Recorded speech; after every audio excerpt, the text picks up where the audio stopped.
Terpaksa menikah dengan nenek tua 70 tahun pemilik tambang emas demi membiayai hidup keluargaku. Tak disangka aku dimanjakan dengan kemewahannya, dia membelikanku hotel mewah dengan nilai fantastis. Sebelum masuk ke ceritanya, jangan lupa absen dulu bunda-bunda semua dari daerah mana saja, agar kita makin akrab. Dan bagi bunda yang belum subscriber, jangan lupa untuk klik tombol subscriber agar tidak ketinggalan kisah menarik selanjutnya.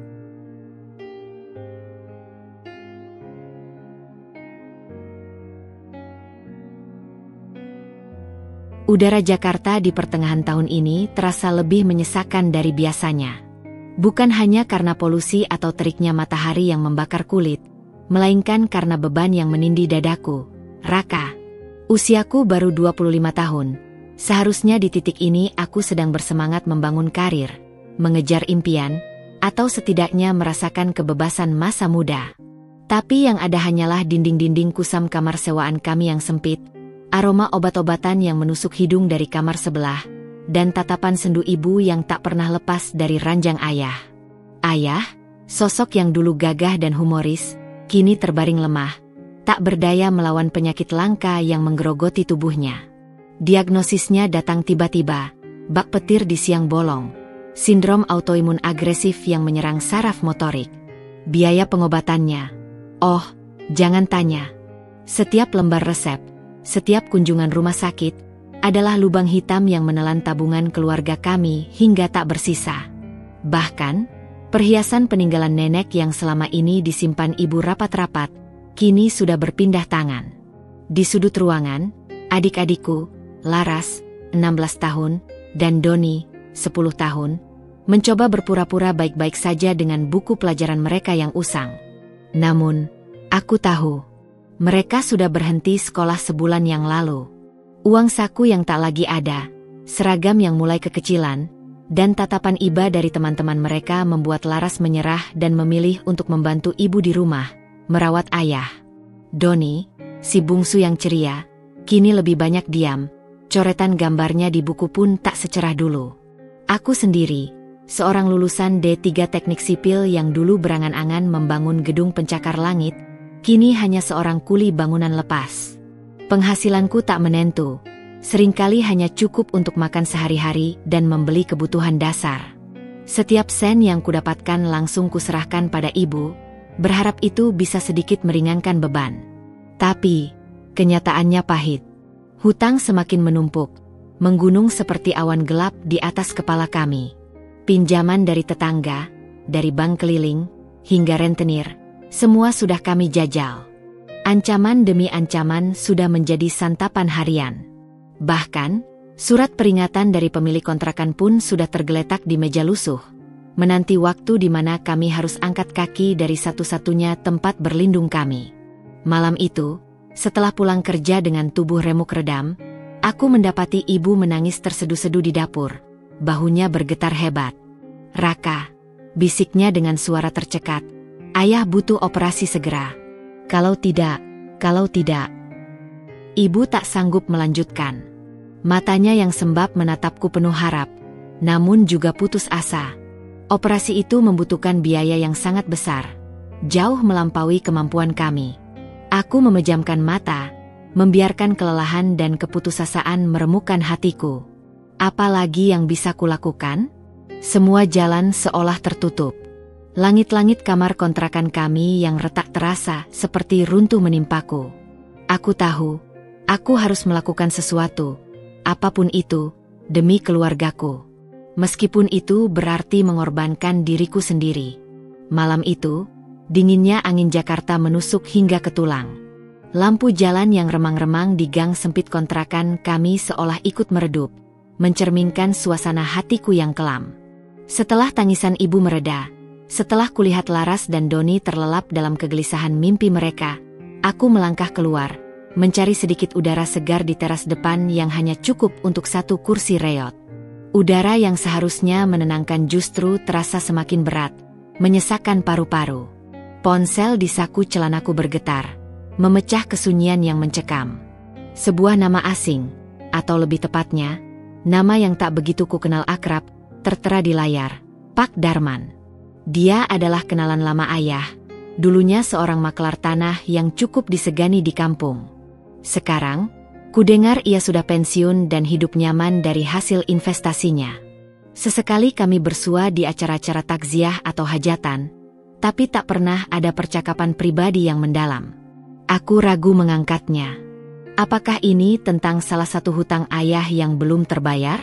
Atau mungkin tawaran pekerjaan serabutan yang tak seberapa, yang hanya akan menambah lelah fisikku?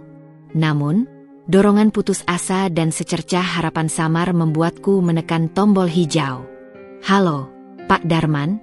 Suaraku terdengar serak, hampir tak dikenali oleh telingaku sendiri. Raka, nak, ini saya, Darman. Maaf mengganggu malam-malam begini. Suara Pak Darman terdengar berat, penuh intonasi keseriusan yang membuatku semakin penasaran sekaligus waspada. Saya dengar kabar tentang ayahmu, saya turut prihatin sekali. Nak. Ada jeda sejenak, di mana aku hanya bisa mengangguk pelan. Meskipun aku tahu Pak Darman tak bisa melihat gerakan kepalaku dalam gelap. Aku tak tahu apa yang harus kukatakan. Bibirku terasa keluh. Rasa malu karena kondisi keluarga kami yang kini menjadi buah bibir, bercampur dengan kelelahan yang luar biasa, membuatku hanya bisa diam. Begini, Raka. Lanjutnya, nadanya berubah, lebih mendalam dan penuh rahasia. Seolah ia akan membocorkan sebuah informasi maha penting. Saya punya sebuah penawaran. Mungkin ini akan terdengar gila, sangat gila. Tapi percayalah, nak, ini bisa jadi satu-satunya jalan keluar untuk semua masalahmu. Jantungku mulai berdebar tak karuan. Penawaran? Jalan keluar? Aku sudah terlalu banyak mendengar janji-janji kosong dari rentenir, dari tetangga yang akhirnya hanya bisa menawarkan simpati. Aku sudah terlalu sering berharap pada ilusi. Aku mencoba memasang dinding pertahanan. Penawaran apa, Pak? Tanyaku, skeptis, mencoba menyembunyikan getaran dalam suaraku. Ini tentang Nyonya Fatma, kata Pak Darman. Nama itu asing, tidak pernah kudengar sebelumnya. Beliau adalah seorang wanita yang sangat mapan, Raka. Pengusaha tambang emas terbesar di beberapa wilayah Kalimantan. Jaringan bisnisnya luas sekali. Kekayaannya tak terhitung. Bahkan pemerintah pun sering meminta sarannya dalam urusan pertambangan. Aku mengerutkan kening. Apa hubungannya Nyonya Fatma yang kaya raya dan punya tambang emas itu denganku? Seorang kuli bangunan yang terimpit hutang? Ini pasti omong kosong. Sebuah skema penipuan baru. Nyonya Fatma ini, Pak Darman melanjutkan, tanpa jeda, seolah ingin segera menuntaskan penjelasannya. Usianya sudah 70 tahun. Beliau tidak punya anak, juga tidak punya ahli waris dekat lainnya. Sejak suaminya meninggal puluhan tahun lalu, beliau hidup menyendiri, fokus mengurus bisnisnya yang menggurita. Belakangan ini, kesehatan beliau mulai menurun, karena faktor usia, dan beliau membutuhkan seseorang untuk mendampinginya. Aku mulai merasa sangat tak nyaman. Arah pembicaraan ini jelas tak beres. Otakku berputar mencari logika. Maaf, Pak Darman, tapi apa hubungannya semua ini dengan saya? Saya ini hanya Raka, seorang lulusan D3 yang sekarang jadi kuli bangunan. Saya tidak punya apa-apa. Justru itu, Raka. Pak Darman seolah mengabaikan interupsiku. Nadanya kini terdengar seperti seorang penjual yang meyakinkan. Nyonya Fatma ini punya kriteria unik, tidak seperti orang kaya pada umumnya. Dia mencari seseorang yang sederhana, tidak neko-neko, jujur, mau berkorban demi keluarga, dan yang paling penting, tidak mata duitan. Dia sudah muak dengan orang-orang yang hanya mengincar hartanya. Ia berhenti sejenak, seperti sedang menimbang kata-kata paling tepat untuk menyajikan bom waktu ini. Dia tidak butuh suami dalam artian romantis seperti yang kamu bayangkan, Raka. Dia butuh pendamping hidup. Seseorang yang bisa dia percaya untuk masa tuanya, seseorang yang bisa dia anggap sebagai keluarga, dan mungkin mewarisi sebagian dari kerajaannya kelak. Kata mewarisi bergaung di telingaku, dingin dan menusuk. Seluruh tubuhku terasa kaku. Ini pasti lelucon. Sebuah lelucon kejam di tengah penderitaanku. Menikah? Dengan seorang wanita 70 tahun yang bahkan belum pernah kutemui? Demi uang? Itu terdengar menjijikkan, menginjak-injak setiap inci harga diri yang tersisa dalam diriku. Sebuah skenario yang tak pernah terbayangkan bahkan dalam mimpi buruk sekalipun. Namun, bayangan wajah ayah yang pucat dan semakin kurus, suara tangisan ibu yang putus asa, dan tatapan hampa adik-adikku yang terpaksa berhenti sekolah, berkelebat cepat di benakku. Sebuah penderitaan yang nyata, menuntut pengorbanan yang tak kalah nyata. Pengorbanan yang mungkin akan menghancurkan jiwaku, tapi menyelamatkan nyawa mereka. Pak Darman. Suaraku bergetar hebat, lebih seperti bisikan yang nyaris tak terdengar. Aku mencoba mengumpulkan sisa-sisa keberanianku. Beri saya waktu. Saya harus memikirkannya. Ini terlalu mendadak. Besok pagi, pukul 10. Nyonya Fatma akan menemuimu di sebuah kafe di pusat kota. Kafe Harmoni. Dia ingin melihatmu secara langsung. Pertimbangkan baik-baik, Raka. Suara Pak Darman terdengar tegas, seperti putusan hakim. Ini tawaran sekali seumur hidup yang bisa menyelamatkan keluargamu dari jurang kehancuran. Pikirkan mereka. Ponselku mati, dan kegelapan kembali menelan semuanya. Aku menatap langit malam yang kelam, bintang-bintang seolah enggan menampakkan diri, atau mungkin, aku yang terlalu gelap untuk melihatnya. Aku terpaksa dihadapkan pada pilihan paling mengerikan, paling menjijikkan, sekaligus paling mungkin menjadi penyelamat dalam hidupku, mengorbankan seluruh diriku demi keluarga, atau melihat mereka hancur perlahan dan tak berdaya. Malam itu, di teras kontrakan yang sempit, aku tahu, ini adalah titik pemicu, awal dari konflik batin yang tak terhingga yang akan mengubah segalanya. Malam itu, di kontrakan yang sumpek dan pengap, tidur seolah menjadi kemewahan yang tak lagi kumiliki. Setiap detik terasa seperti jarum jam yang menusuk. Suara tangis ibu yang terisak-isak, wajah ayah yang pasi dan napasnya yang memberat, serta adik-adikku yang tidur meringkuk dalam kegelisahan. Semuanya bergema di benakku, tak memberi ruang sedikit pun untuk beristirahat. Tawaran Pak Darman, seabsurd apapun itu, terus berputar di kepalaku, bagai bisikan setan yang berkedok penyelamat. Harga diri, impian masa depan, dan martabatku sebagai seorang pria muda. Semua itu seolah berteriak melawan realitas pahit yang mendesak. Keluargaku butuh aku. Pukul 9 pagi, dengan perut keroncongan dan kepala pening karena kurang tidur, aku memaksakan diri bersiap. Mengenakan kemeja bersih satu-satunya yang sudah lusuh di bagian kerah dan celana kain yang agak kebesaran, aku melangkah keluar dari kontrakan. Udara pagi Jakarta yang seharusnya segar, terasa pengap dan berat, seolah ikut merasakan beban di pundakku. Aku berjalan kaki menuju halte bus terdekat. Tak ada uang untuk taksi, dan rasanya juga tak pantas naik kendaraan mewah ke pertemuan yang akan menentukan seluruh sisa hidupku, atau mungkin, mengubur diriku secara perlahan. Perjalanan dengan bus kota yang penuh sesak terasa seperti perjalanan menuju tiang gantungan. Setiap orang yang kulewati di jalan, setiap tatapan yang berpapasan, seolah tahu beban di pundakku, seolah menghakimiku atas keputusan yang akan kuambil. Keringat dingin membasahi punggung dan kemejaku, padahal matahari belum begitu terik. Perutku melilit, bukan karena lapar, melainkan karena kegugupan yang luar biasa. Kafe Harmoni berdiri megah di salah satu sudut jalan protokol, dengan fasad kaca tinggi yang memantulkan langit biru Jakarta yang mulai berasap. Di balik kaca tembus pandang itu, orang-orang terlihat santai, menyeruput kopi mahal dari cangkir-cangkir keramik elegan, dan mengobrol ringan dengan tawa renyah. Mereka adalah bagian dari dunia lain, sebuah dimensi yang tak pernah kubayangkan bisa kusentuh, apalagi kumasuki. Aku ragu sejenak di depan pintu putar, mengamati dari luar. Punggungku terasa kaku, seolah enggan melangkah. Dengan napas tertahan, aku akhirnya memberanikan diri. Melangkah masuk, aku langsung disambut oleh semburan aroma kopi Arabica yang memikat dan alunan musik jazz lembut yang menenangkan. Interior kafe yang mewah, lampu gantung kristal yang memancarkan cahaya hangat, dan penataan ruang yang elegan, membuatku merasa seperti ikan di darat. Mataku menyapu ruangan, mencari sosok yang disebut Pak Darman. Dan kemudian, Pandanganku terpaku. Di sudut terjauh, di sebuah sofa tunggal yang menghadap jendela besar dengan pemandangan kota, seorang wanita duduk anggun. Dialah Nyonya Fatma.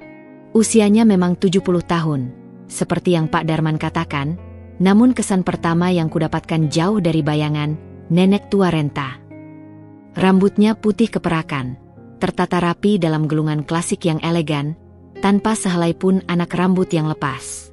Wajahnya menunjukkan guratan usia yang bijaksana, namun kulitnya masih terawat, dan matanya begitu tajam, memancarkan kecerdasan, ketegasan, dan otoritas yang kuat, seolah mampu menembus jiwaku.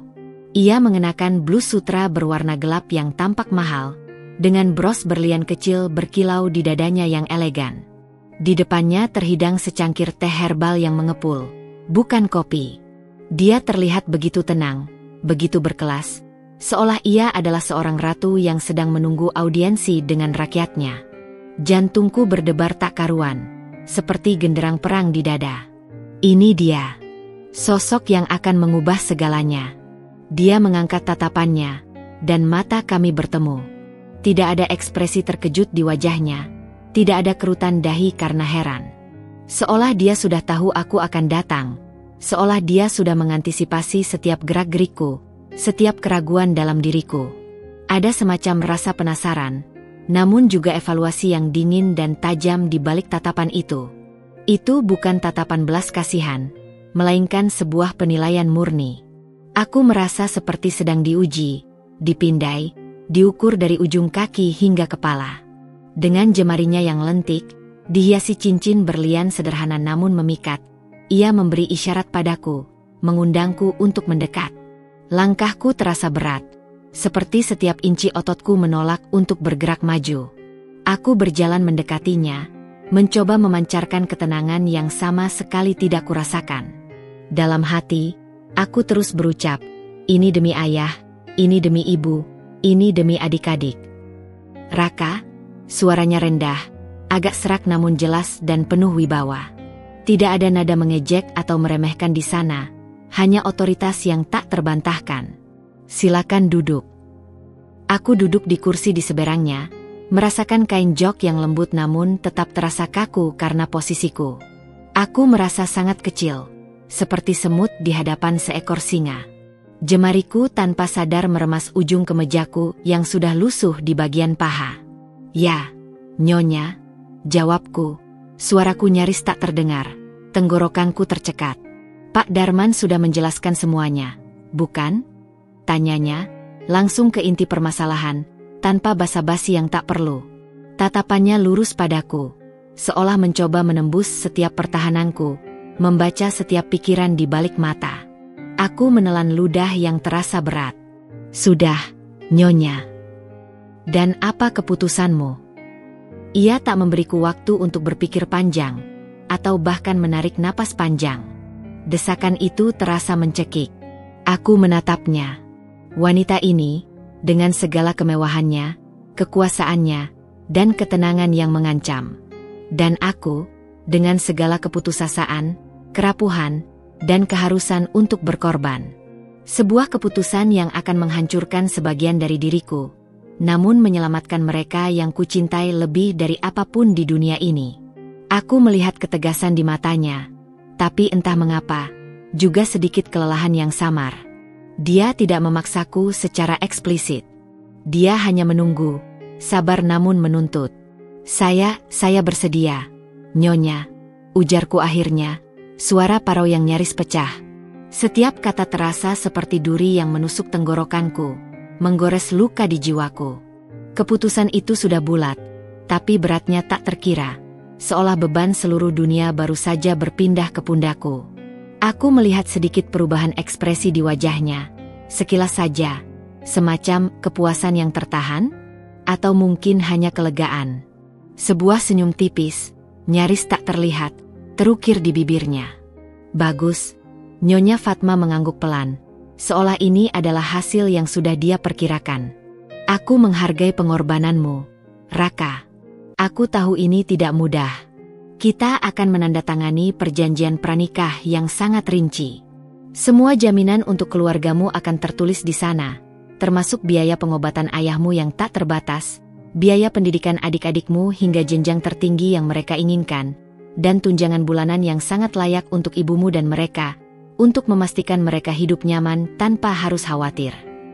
Dia membuka sebuah map kulit berwarna coklat tua yang tergeletak di sampingnya, mengeluarkan beberapa lembar dokumen tebal yang dijepit rapi.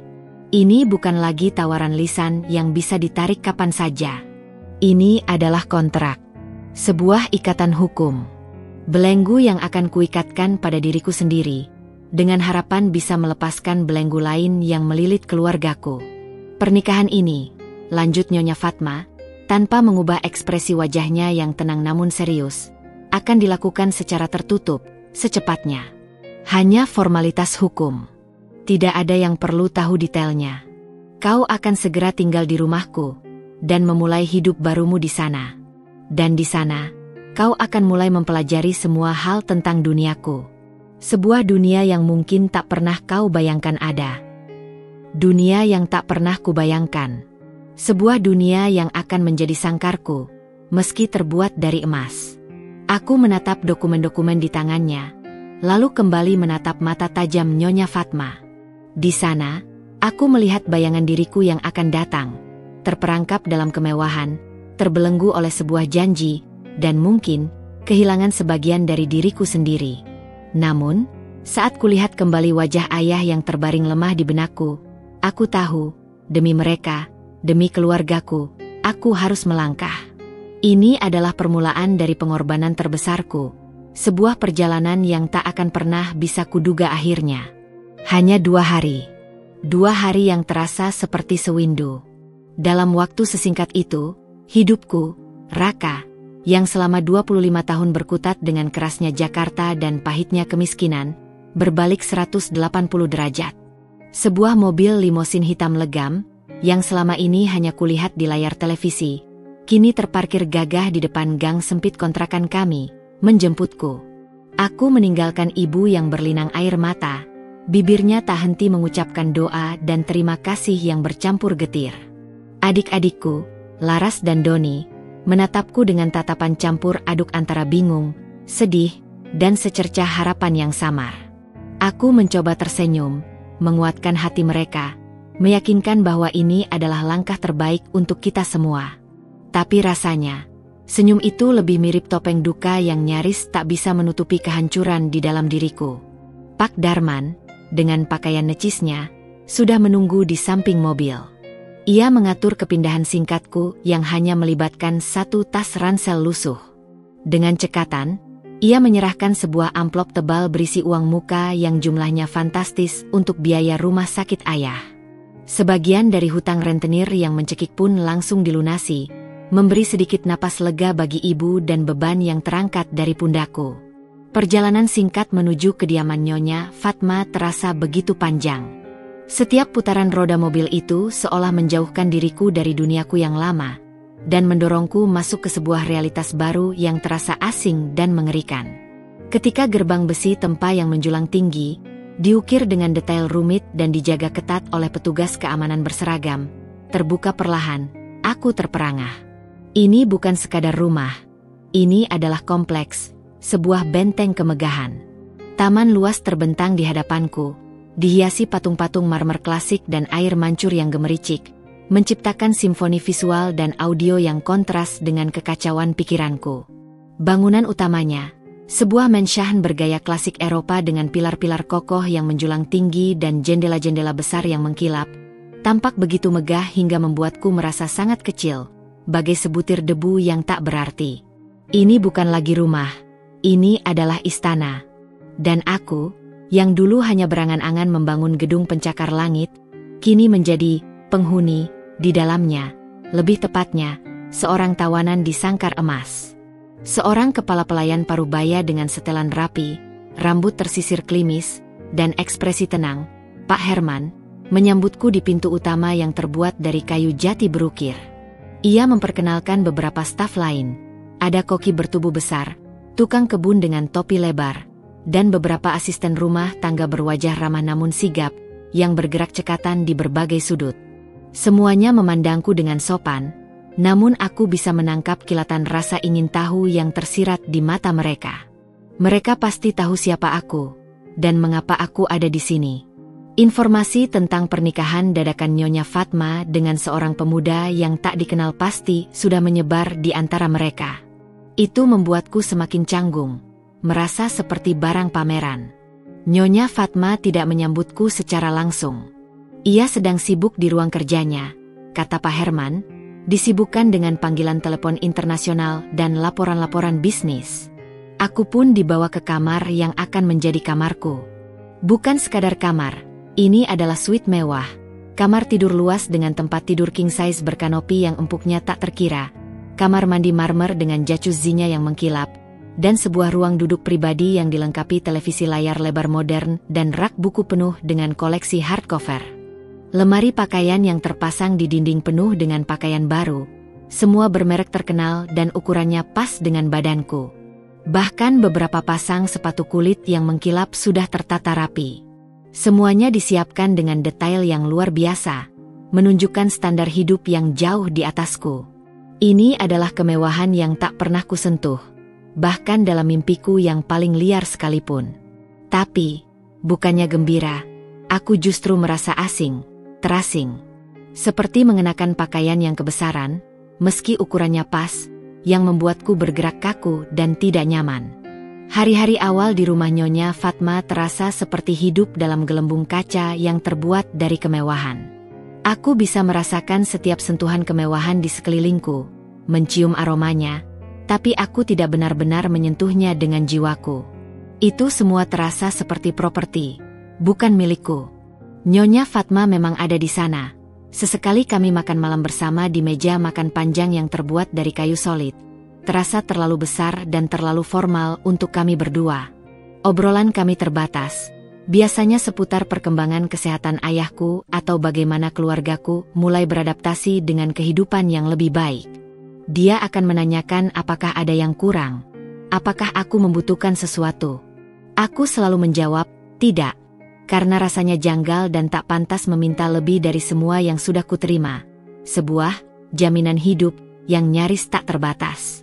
Nyonya Fatma tetaplah sosok yang sangat sibuk, berdedikasi penuh pada kerajaannya. Pagi-pagi sekali, bahkan sebelum aku terbangun, ia sudah berada di ruang kerjanya, menerima telepon dari berbagai zona waktu, membaca laporan keuangan yang tebal, atau mengadakan pertemuan video dengan para direktur perusahaannya. Sesekali ia pergi keluar, dijemput mobil mewah dengan pengawal pribadi yang selalu siaga. Aku seperti bayangan di rumah itu.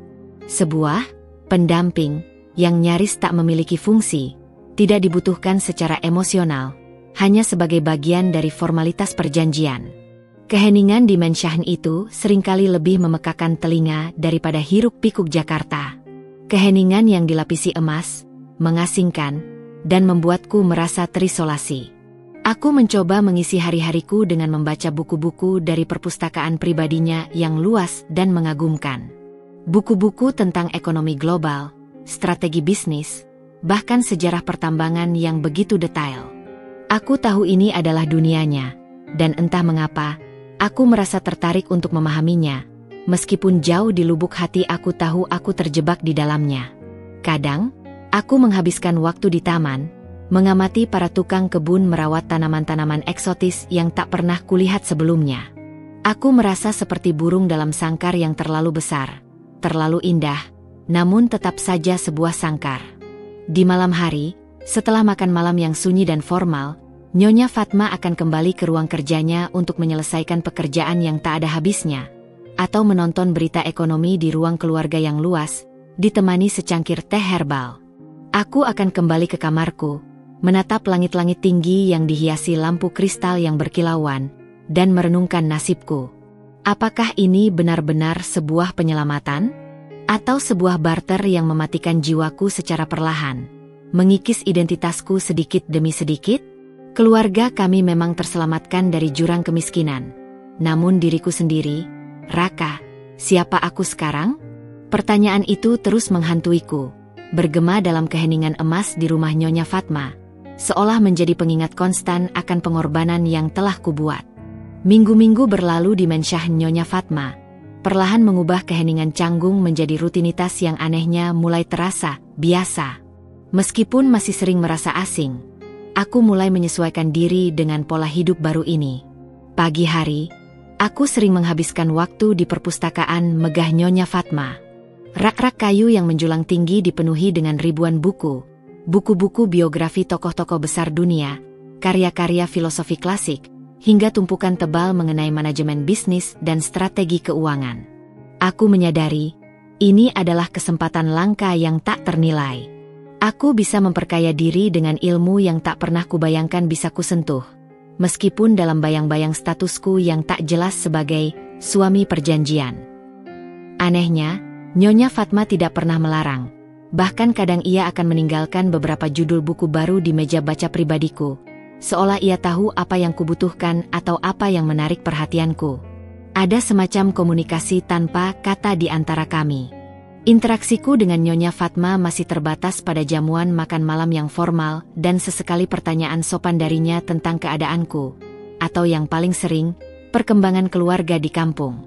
Setiap kali ponselku berdering dan nama ibu muncul di layar, aku akan bergegas mengangkatnya. Suara ibu kini selalu dipenuhi syukur dan kelegaan, jauh dari keputusasaan yang dulu mencekikku. Ayahku menunjukkan kemajuan berarti setelah perawatan intensif dan obat-obatan mahal yang kini bisa diakses tanpa beban. Batuknya berkurang, wajahnya mulai kembali merona, dan ia bahkan sudah bisa duduk di ranjang. Adik-adikku bersemangat belajar di sekolah baru mereka, sering bercerita tentang teman-teman dan pelajaran baru. Mendengar itu, sedikit beban di hatiku terangkat. Setidaknya, pengorbananku yang pahit ini tidak sia-sia. Ada harapan nyata untuk masa depan mereka. Namun, di balik semua kemewahan yang melimpah dan bantuan tak terbatas yang kuterima, Nyonya Fatma tetaplah sebuah misteri yang sulit kupecahkan.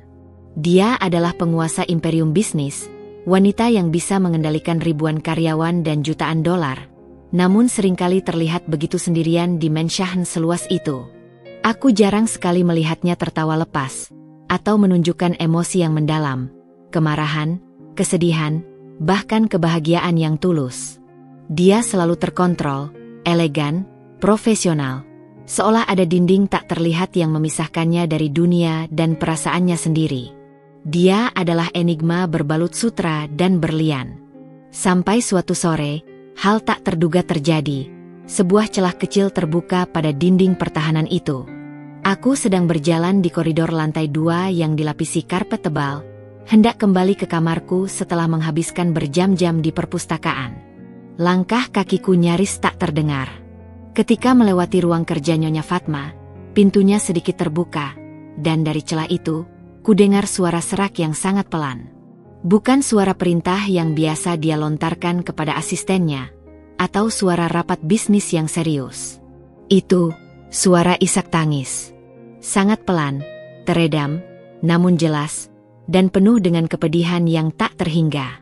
Aku berhenti, jantungku berdesir. Ragu melanda. Apakah aku harus mendekat? Atau pura-pura tidak mendengar dan melanjutkan langkah? Rasa penasaran dan sedikit kekhawatiran yang baru kutahu ada dalam diriku mengalahkan rasa canggung dan etika pribadiku. Aku mendekat, mengintip dari celah pintu yang lebih lebar.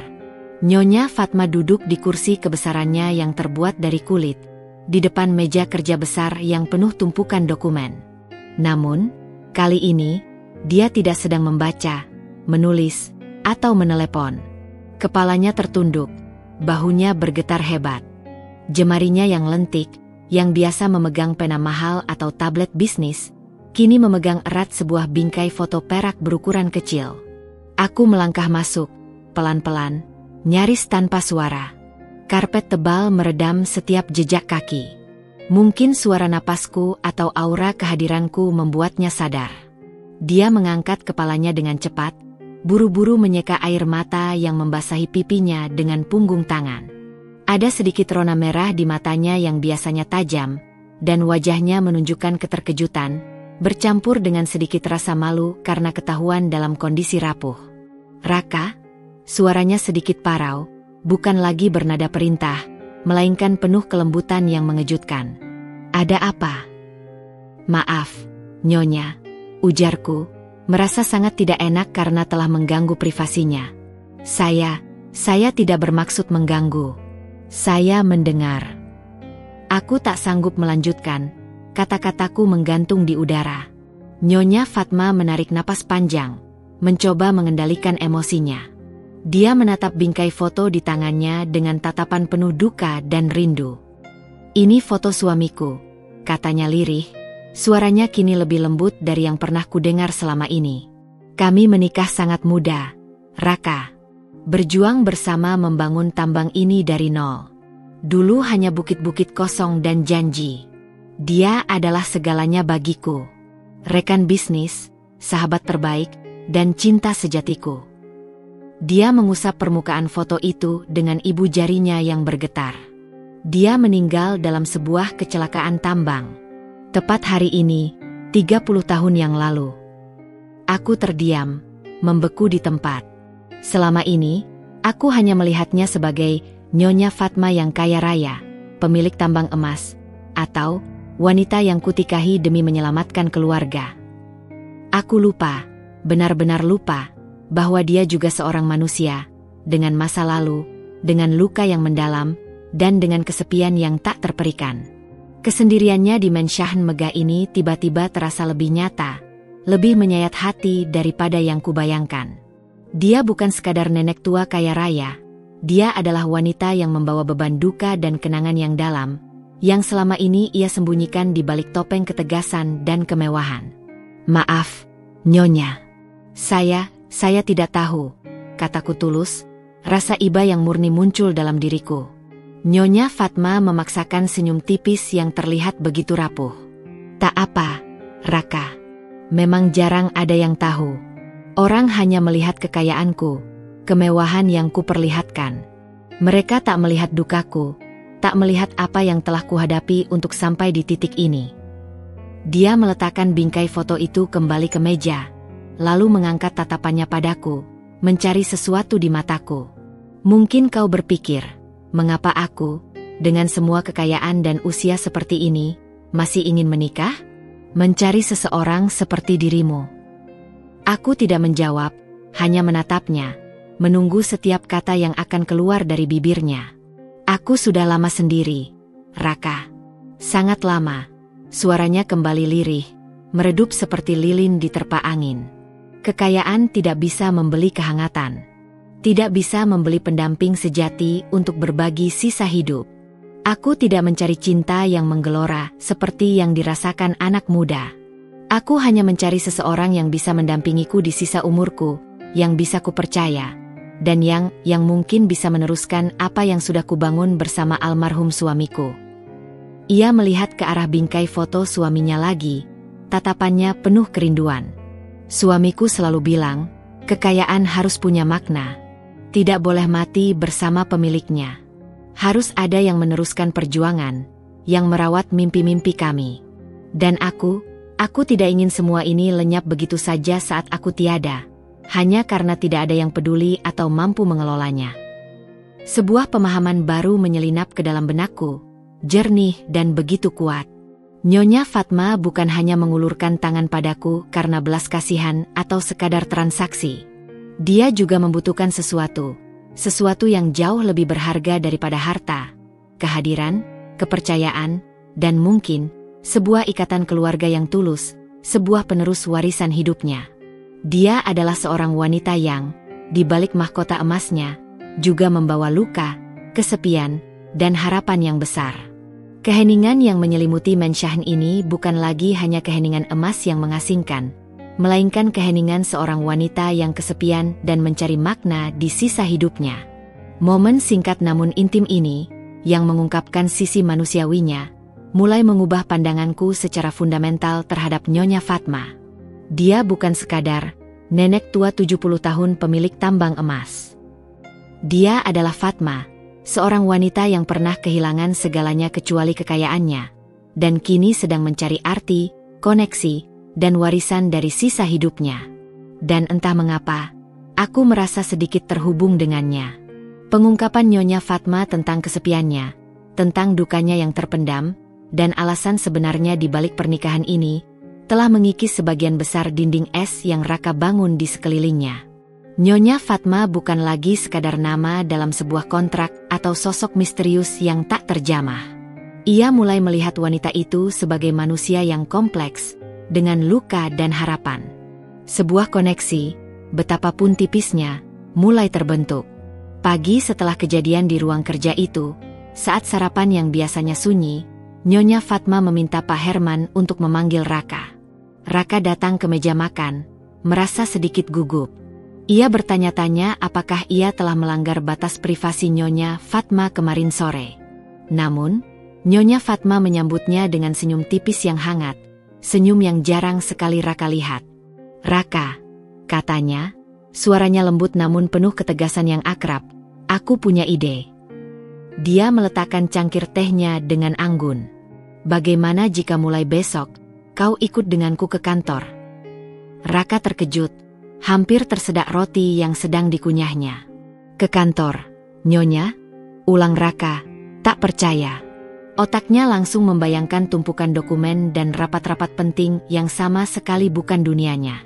"Ya, kau sudah berbulan-bulan di sini, dan aku tahu kau menghabiskan banyak waktu di perpustakaan. Kau membaca buku-buku bisnis, bukan?" Nyonya Fatma menatapnya lurus, seolah bisa membaca pikirannya. "Sekarang saatnya melihat aplikasinya secara langsung. Aku ingin kau belajar. Pelajari bagaimana kerajaanku ini bekerja. Dari hal terkecil, seperti alur dokumen, hingga yang terbesar, seperti keputusan investasi multimiliar." Ini adalah tawaran yang tak pernah ia bayangkan. Sebuah pintu terbuka lebar di hadapannya. Bukan hanya pintu menuju kekayaan, tapi pintu menuju pengetahuan dan pengalaman. Ini bukan sekadar dimanjakan dengan kemewahan. Ini adalah investasi pada dirinya. Hari pertama Raka di kantor pusat perusahaan tambang emas Nyonya Fatma adalah sebuah pengalaman yang luar biasa. Gedung pencakar langit yang menjulang tinggi, dengan fasad kaca modern yang memantulkan langit Jakarta. Lobi yang mewah dengan marmer mengkilap dan karya seni kontemporer. Kesibukan karyawan yang hilir mudik, semuanya mengenakan pakaian rapi, berbicara tentang proyek dan angka-angka besar. Raka, yang biasanya hanya berurusan dengan cangkul, semen, dan pasir, kini berada di tengah-tengah pusat kendali sebuah imperium bisnis raksasa. Ia merasa seperti masuk ke dalam film. Nyonya Fatma tidak langsung menempatkannya di posisi tinggi atau memberinya jabatan fungsional. Ia ingin Raka memahami segalanya dari yang paling dasar. "Kau akan belajar dari Departemen Keuangan dulu, Raka. Memahami alur kas, laporan rugi laba. Lalu pindah ke pemasaran. Pelajari bagaimana kita membangun citra dan menarik investor. Setelah itu, kau akan belajar operasional. Bahkan kita akan mengunjungi beberapa tambang. Aku ingin kau mengerti setiap detailnya," Nyonya Fatma menjelaskan saat mereka makan siang bersama di hari pertama. "Tidak ada perlakuan khusus. Kau akan diperlakukan seperti karyawan magang baru, bekerja keras, dan membuktikan dirimu." Raka tidak protes. Tidak ada sedikit pun rasa keberatan. Ia justru merasa bersemangat. Ini adalah kesempatan emas yang sesungguhnya.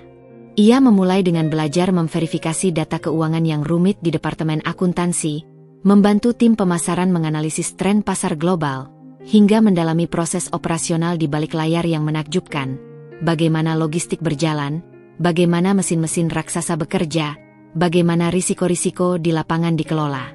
Dia bahkan diajak ke lokasi tambang di luar kota, melihat langsung bagaimana emas diekstraksi dari perut bumi yang keras, menyaksikan pekerjaan yang berbahaya namun menghasilkan kekayaan luar biasa. Itu adalah dunia yang benar-benar baru baginya, dan ia menyerap setiap informasi seperti spons kering.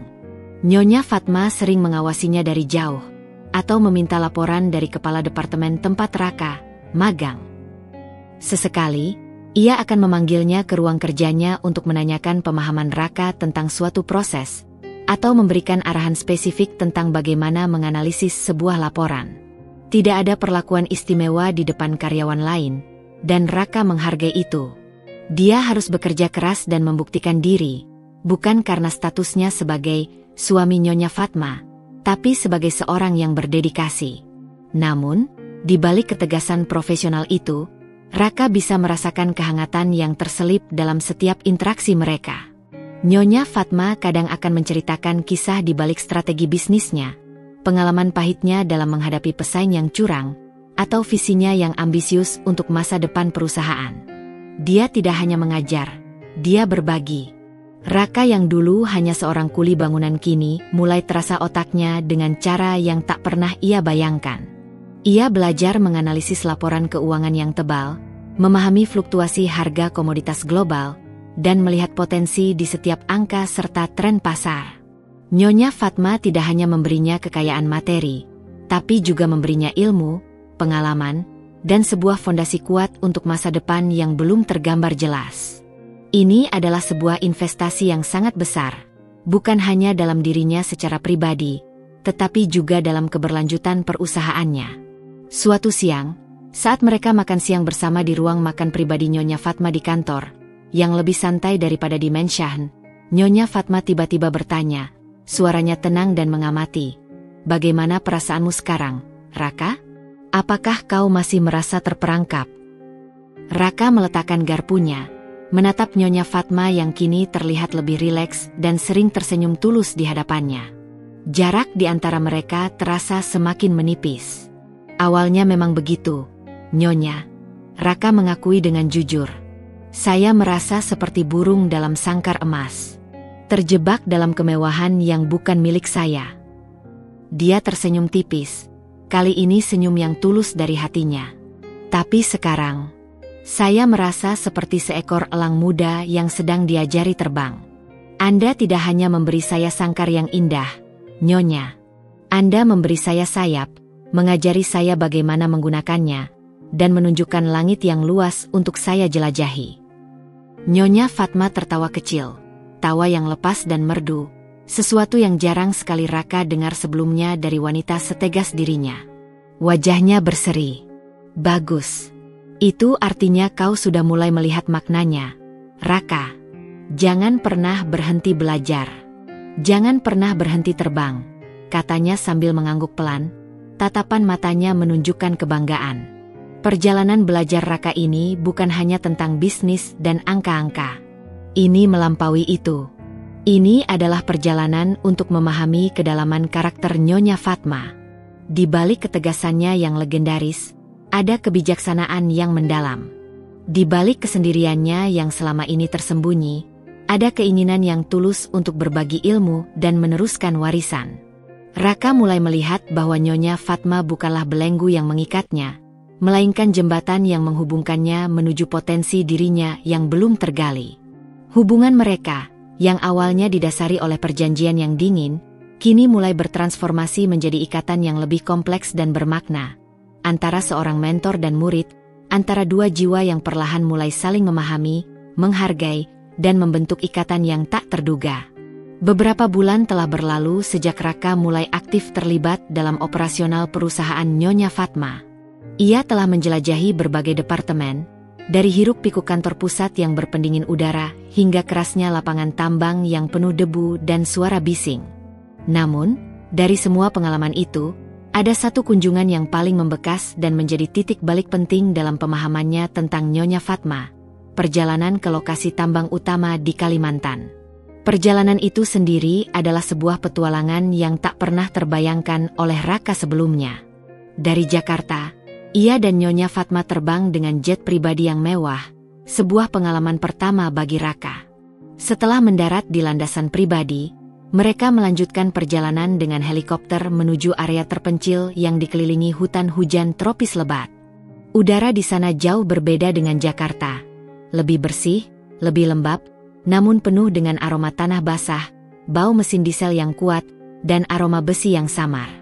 Saat helikopter akhirnya mendarat di sebuah lapangan terbuka, Raka melihat pemandangan yang mengagumkan sekaligus sedikit menakutkan. Sebuah lubang raksasa yang digali ke dalam bumi, truk-truk pengangkut berukuran monster hilir mudik seperti semut, dan alat berat raksasa yang mengeruk tanah dengan suara memekakkan telinga. Debu beterbangan, menutupi sebagian pemandangan. Nyonya Fatma, tanpa ragu, mengenakan helm pengaman berwarna kuning cerah dan rompi lapangan berwarna oranye, berjalan di depan dengan langkah tegap, seolah area tambang yang keras itu adalah rumahnya sendiri, medan perang yang telah ia taklukkan berkali-kali. Ia menyapa setiap pekerja, dari mandor yang berwajah keras hingga operator alat berat yang berkeringat, dengan nama mereka. Ia menanyakan kabar keluarga mereka, mendengarkan keluhan tentang kondisi kerja atau masalah pribadi, dan memberikan arahan dengan cara yang tegas namun jelas terlihat penuh perhatian. Raka melihat kilatan hormat yang mendalam di mata para pekerja setiap kali Nyonya Fatma berbicara atau sekadar menepuk bahu mereka. Dia bukan hanya bos yang duduk di balik meja mewah, dia adalah seorang pemimpin yang mengenal setiap jengkal kerajaannya ini dan setiap orang yang bekerja di dalamnya. Dia adalah ibu bagi mereka. Saat berkeliling area tambang yang luas, Nyonya Fatma menjelaskan proses penambangan dengan detail yang membuat Raka terkesima.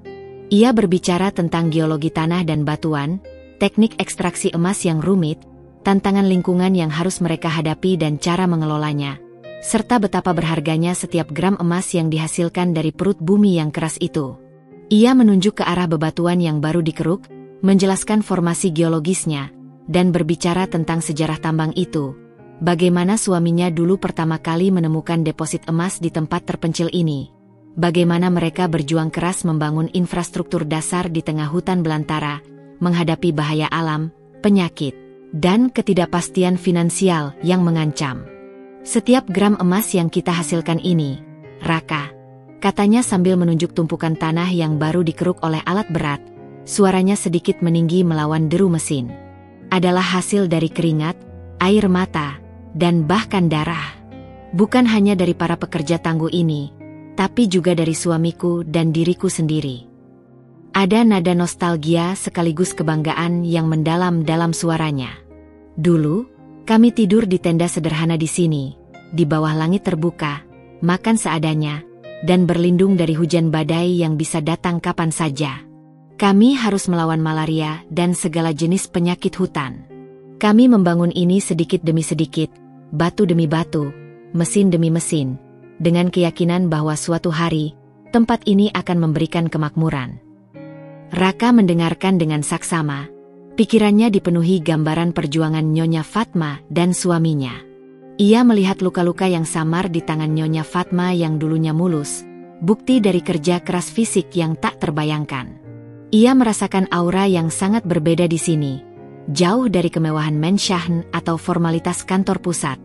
Di sini, di tengah debu dan bising mesin, Nyonya Fatma adalah seorang pejuang sejati, seorang pionir yang membangun kekayaannya dengan tangan dan tekadnya sendiri, bersama suaminya yang telah tiada. Ia adalah seorang wanita yang pernah merasakan pahitnya hidup, bukan hanya manisnya kekayaan. Saat senja mulai turun, mengubah warna langit menjadi jingga keemasan, mereka berdua duduk di sebuah pos pengamatan sederhana di atas bukit, mengamati matahari terbenam yang memancarkan kilauan di atas lanskap tambang yang kini mulai meredup. Udara terasa lebih sejuk dan tenang. Nyonya Fatma mengeluarkan termos kecil dan menuangkan teh hangat ke dalam 2 cangkir, lalu menyerahkan satu pada Raka. Keheningan yang nyaman menyelimuti mereka. "Kau tahu, Raka," Nyonya Fatma memulai, suaranya pelan dan reflektif, seolah berbicara pada dirinya sendiri. "Dulu, aku berpikir emas adalah segalanya. Itu bisa membeli keamanan, kenyamanan, status.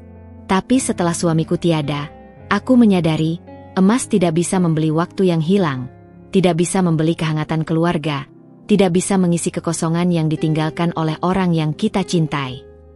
Ia menatap ke arah matahari yang kini hampir tenggelam sempurna.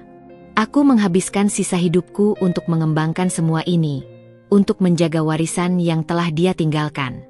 Tapi kadang, di tengah malam yang sunyi, aku bertanya-tanya, untuk apa semua ini jika tidak ada yang benar-benar peduli, tidak ada yang bisa berbagi beban atau kebanggaan ini bersamaku? Hanya untuk angka di rekening bank." Raka terdiam, mencerna setiap kata. Ia kini melihat Nyonya Fatma dari sudut pandang yang jauh berbeda. Bukan lagi wanita kaya yang membutuhkan pendamping karena kesepian yang dangkal, tetapi seorang wanita yang membawa beban warisan besar, yang mencintai apa yang telah dibangunnya dengan sepenuh hati, dan yang merindukan seseorang untuk berbagi makna hidup itu, untuk meneruskan api perjuangan. Ada kerentanan dan kelembutan yang terpancar dari setiap kata. "Saya mengerti, Nyonya," kata Raka, suaranya tulus dan jujur. "Saya melihat bagaimana Anda bekerja keras, bagaimana Anda peduli pada setiap orang di sini, bagaimana Anda menjaga warisan ini. Ini bukan hanya tentang bisnis, ini tentang hidup Anda, tentang impian Anda, dan tentang warisan suami Anda yang terus hidup melalui Anda." Nyonya Fatma menoleh padanya. Senyum tipis terukir di bibirnya. Kali ini bukan senyum formal, melainkan senyum yang dipenuhi kelegaan dan sedikit rasa syukur. "Aku berharap kau bisa melihat itu, Raka. Mungkin kunjungan ini akan memberimu pelajaran yang lebih berharga daripada semua buku di perpustakaan, lebih berharga daripada semua uang yang bisa kau dapatkan." Ia menepuk bahu Raka pelan, sebuah isyarat keakraban yang tak terduga. "Kau memiliki potensi, Raka. Jangan sia-siakan. Aku ingin kau tahu, aku tidak hanya memberimu kesempatan karena perjanjian kita.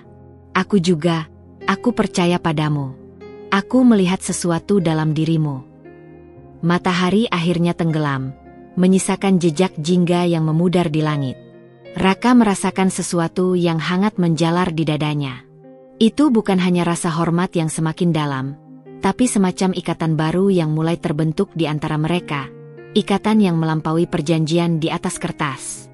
Di tengah hiruk-pikuk tambang yang kini meredup, di bawah langit senja yang luas, Raka tidak lagi merasa terjebak dalam sangkar. Ia merasa seperti sedang menemukan sebuah panggilan baru, sebuah makna yang lebih dalam dari sekadar mengorbankan diri demi keluarga. Dia mulai melihat Nyonya Fatma bukan sebagai belenggu, melainkan sebagai penuntun, sebagai jembatan menuju sebuah kehidupan yang jauh lebih kaya dari segi pengalaman, arti, dan tujuan. Sebuah babak baru dalam hidupnya telah terbuka, dan ia merasa siap melangkah. Setelah kunjungan yang mengubah pandangan Raka ke lokasi tambang, ada perubahan nyata dan signifikan dalam interaksi antara Raka dan Nyonya Fatma. Batasan formalitas yang kaku dan dingin, yang mulanya mendominasi hubungan mereka, perlahan mulai pudar, mencair seperti es di musim semi. Nyonya Fatma, yang dulunya sering menyendiri di ruang kerjanya yang luas atau di sudut Mensyahn, kini lebih sering memanggil Raka untuk mendiskusikan berbagai hal. Bukan hanya seputar pekerjaan di kantor atau laporan keuangan, tetapi juga tentang pandangannya mengenai kehidupan yang kompleks, dinamika kekuasaan di dunia bisnis, dan terkadang, tentang kerinduannya pada masa lalu, pada perjuangannya bersama almarhum suaminya. Raka, di sisi lain, tidak lagi merasa canggung atau takut untuk berinteraksi dengannya.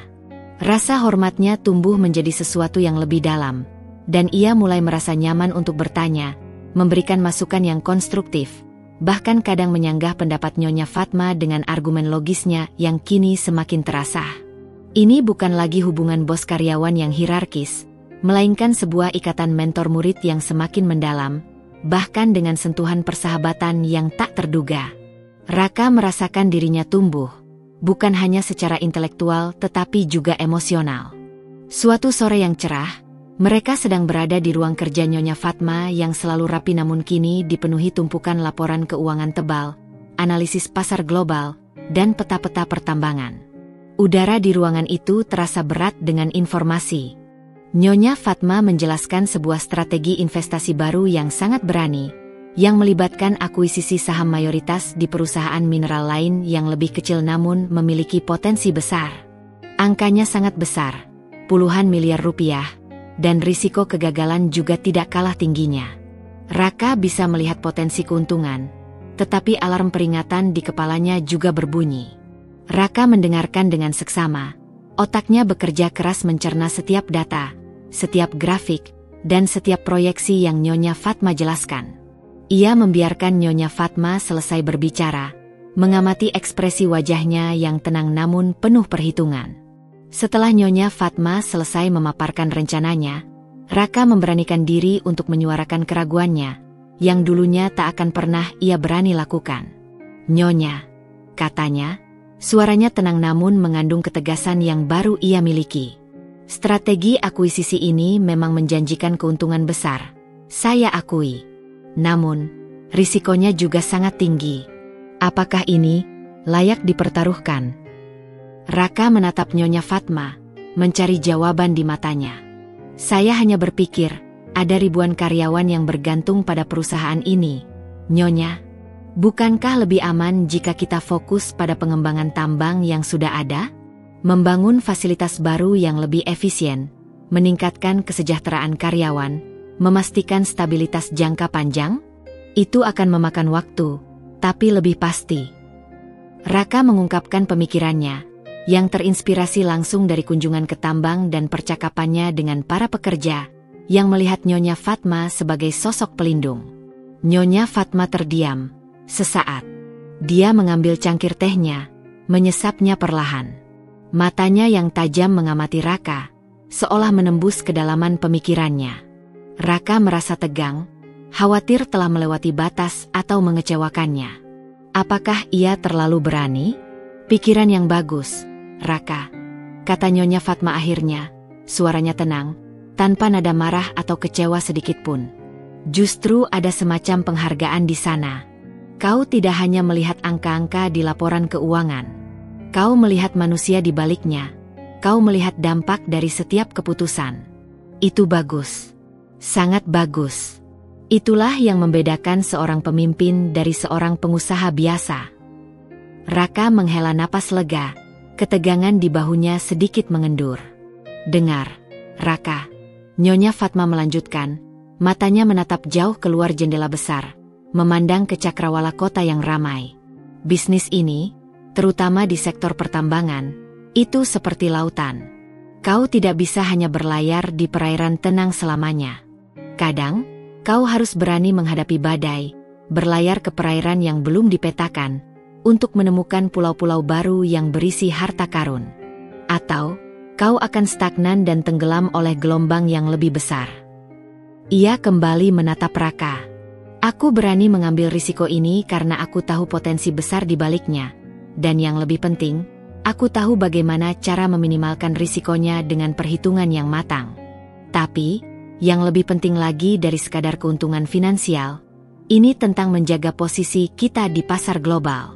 Ini tentang memastikan kita tetap relevan, tetap menjadi pemain kunci, agar perusahaan ini bisa terus hidup dan berkembang, dan pada akhirnya, bisa terus memberi makan ribuan keluarga yang bergantung padanya. Dia kemudian menunjuk ke arah potret besar suaminya yang terpampang di dinding. Dulu, suamiku selalu mengingatkanku. Kita membangun ini bukan hanya untuk diri kita sendiri. Kita membangun ini untuk banyak orang. Setiap keputusan strategis yang kita ambil, harus mempertimbangkan bukan hanya angka di laporan, tapi juga dampak pada jiwa-jiwa, pada kehidupan para pekerja dan keluarga mereka yang menggantungkan nasibnya pada perusahaan ini. Raka mengangguk, pemahaman yang lebih dalam kini merasuk ke dalam benaknya. Saya mengerti, Nyonya. Anda tidak hanya seorang pengusaha ulung. Anda juga seorang pemimpin yang memikul tanggung jawab sosial yang sangat besar. Nyonya Fatma tersenyum tipis, kali ini senyum yang lebih hangat dan tulus, semacam kebanggaan tersembunyi. Itulah pelajaran paling berharga yang kupelajari dari suamiku. Dan sekarang, kau juga harus mulai mempelajarinya. Kau punya empati, Raka. Hati nurani. Itu adalah aset yang sangat berharga dalam bisnis besar. Banyak pengusaha hanya melihat angka, mereka hanya melihat keuntungan dan kerugian. Tapi mereka melupakan bahwa di balik angka-angka itu ada keringat, ada harapan, ada mimpi para pekerja yang setiap hari bertaruh nyawa di tambang, ada doa dari keluarga mereka. Dia kemudian mengambil salah satu laporan proyek dan mulai menjelaskan secara lebih rinci mengapa strategi investasi ini, meskipun berisiko, pada akhirnya akan menciptakan lebih banyak lapangan kerja, meningkatkan pendapatan, dan menjamin stabilitas jangka panjang bagi perusahaan dan para karyawannya. Nyonya Fatma tidak hanya menjelaskan secara teknis dan finansial, tetapi juga dengan narasi yang kaya, seolah ia menceritakan sebuah kisah perjuangan, sebuah warisan yang harus terus diperjuangkan. Ia tidak lagi menganggap Raka sebagai suami kontrak, melainkan sebagai penerus potensial, seorang yang ia ajari dengan sepenuh hati. Malam itu, Raka meninggalkan ruang kerja Nyonya Fatma dengan perasaan campur aduk. Ia masih merasa terkesima dengan kecerdasan Nyonya Fatma, namun juga sangat tersentuh oleh sisi kemanusiaan yang baru ia lihat. Dia bukan hanya mengajarinya tentang bisnis, tentang bagaimana membaca pasar dan mengambil keputusan berani, tetapi dia juga mengajarinya tentang tanggung jawab, tentang kepemimpinan yang melampaui kekayaan materi. Ikatan mereka semakin kuat, bukan lagi hanya berdasarkan perjanjian atau rasa hormat yang profesional, tetapi pada pemahaman bersama tentang nilai-nilai yang lebih besar, tentang kebermanfaatan, tentang warisan, tentang jiwa yang ada di balik imperium emas. Raka mulai melihat bahwa Nyonya Fatma, di balik kekuasaannya yang tak terbatas, adalah seorang wanita yang berhati emas, yang peduli pada bukan hanya angka, tetapi juga jiwa-jiwa di bawah naungannya. Ia merasa semakin dekat dengan wanita ini. Setelah kunjungan yang membuka mata ke lokasi tambang, dan diskusi-diskusi mendalam di ruang kerja yang semakin sering terjadi, dinamika antara Raka dan Nyonya Fatma terus bergeser secara signifikan. Batasan formalitas yang tadinya kaku dan berjarak, kini semakin cair, digantikan oleh suasana yang lebih hangat, personal, dan terasa lebih seperti keluarga. Raka tidak lagi merasa seperti suami kontrak yang canggung, sebuah status yang membebaninya di awal.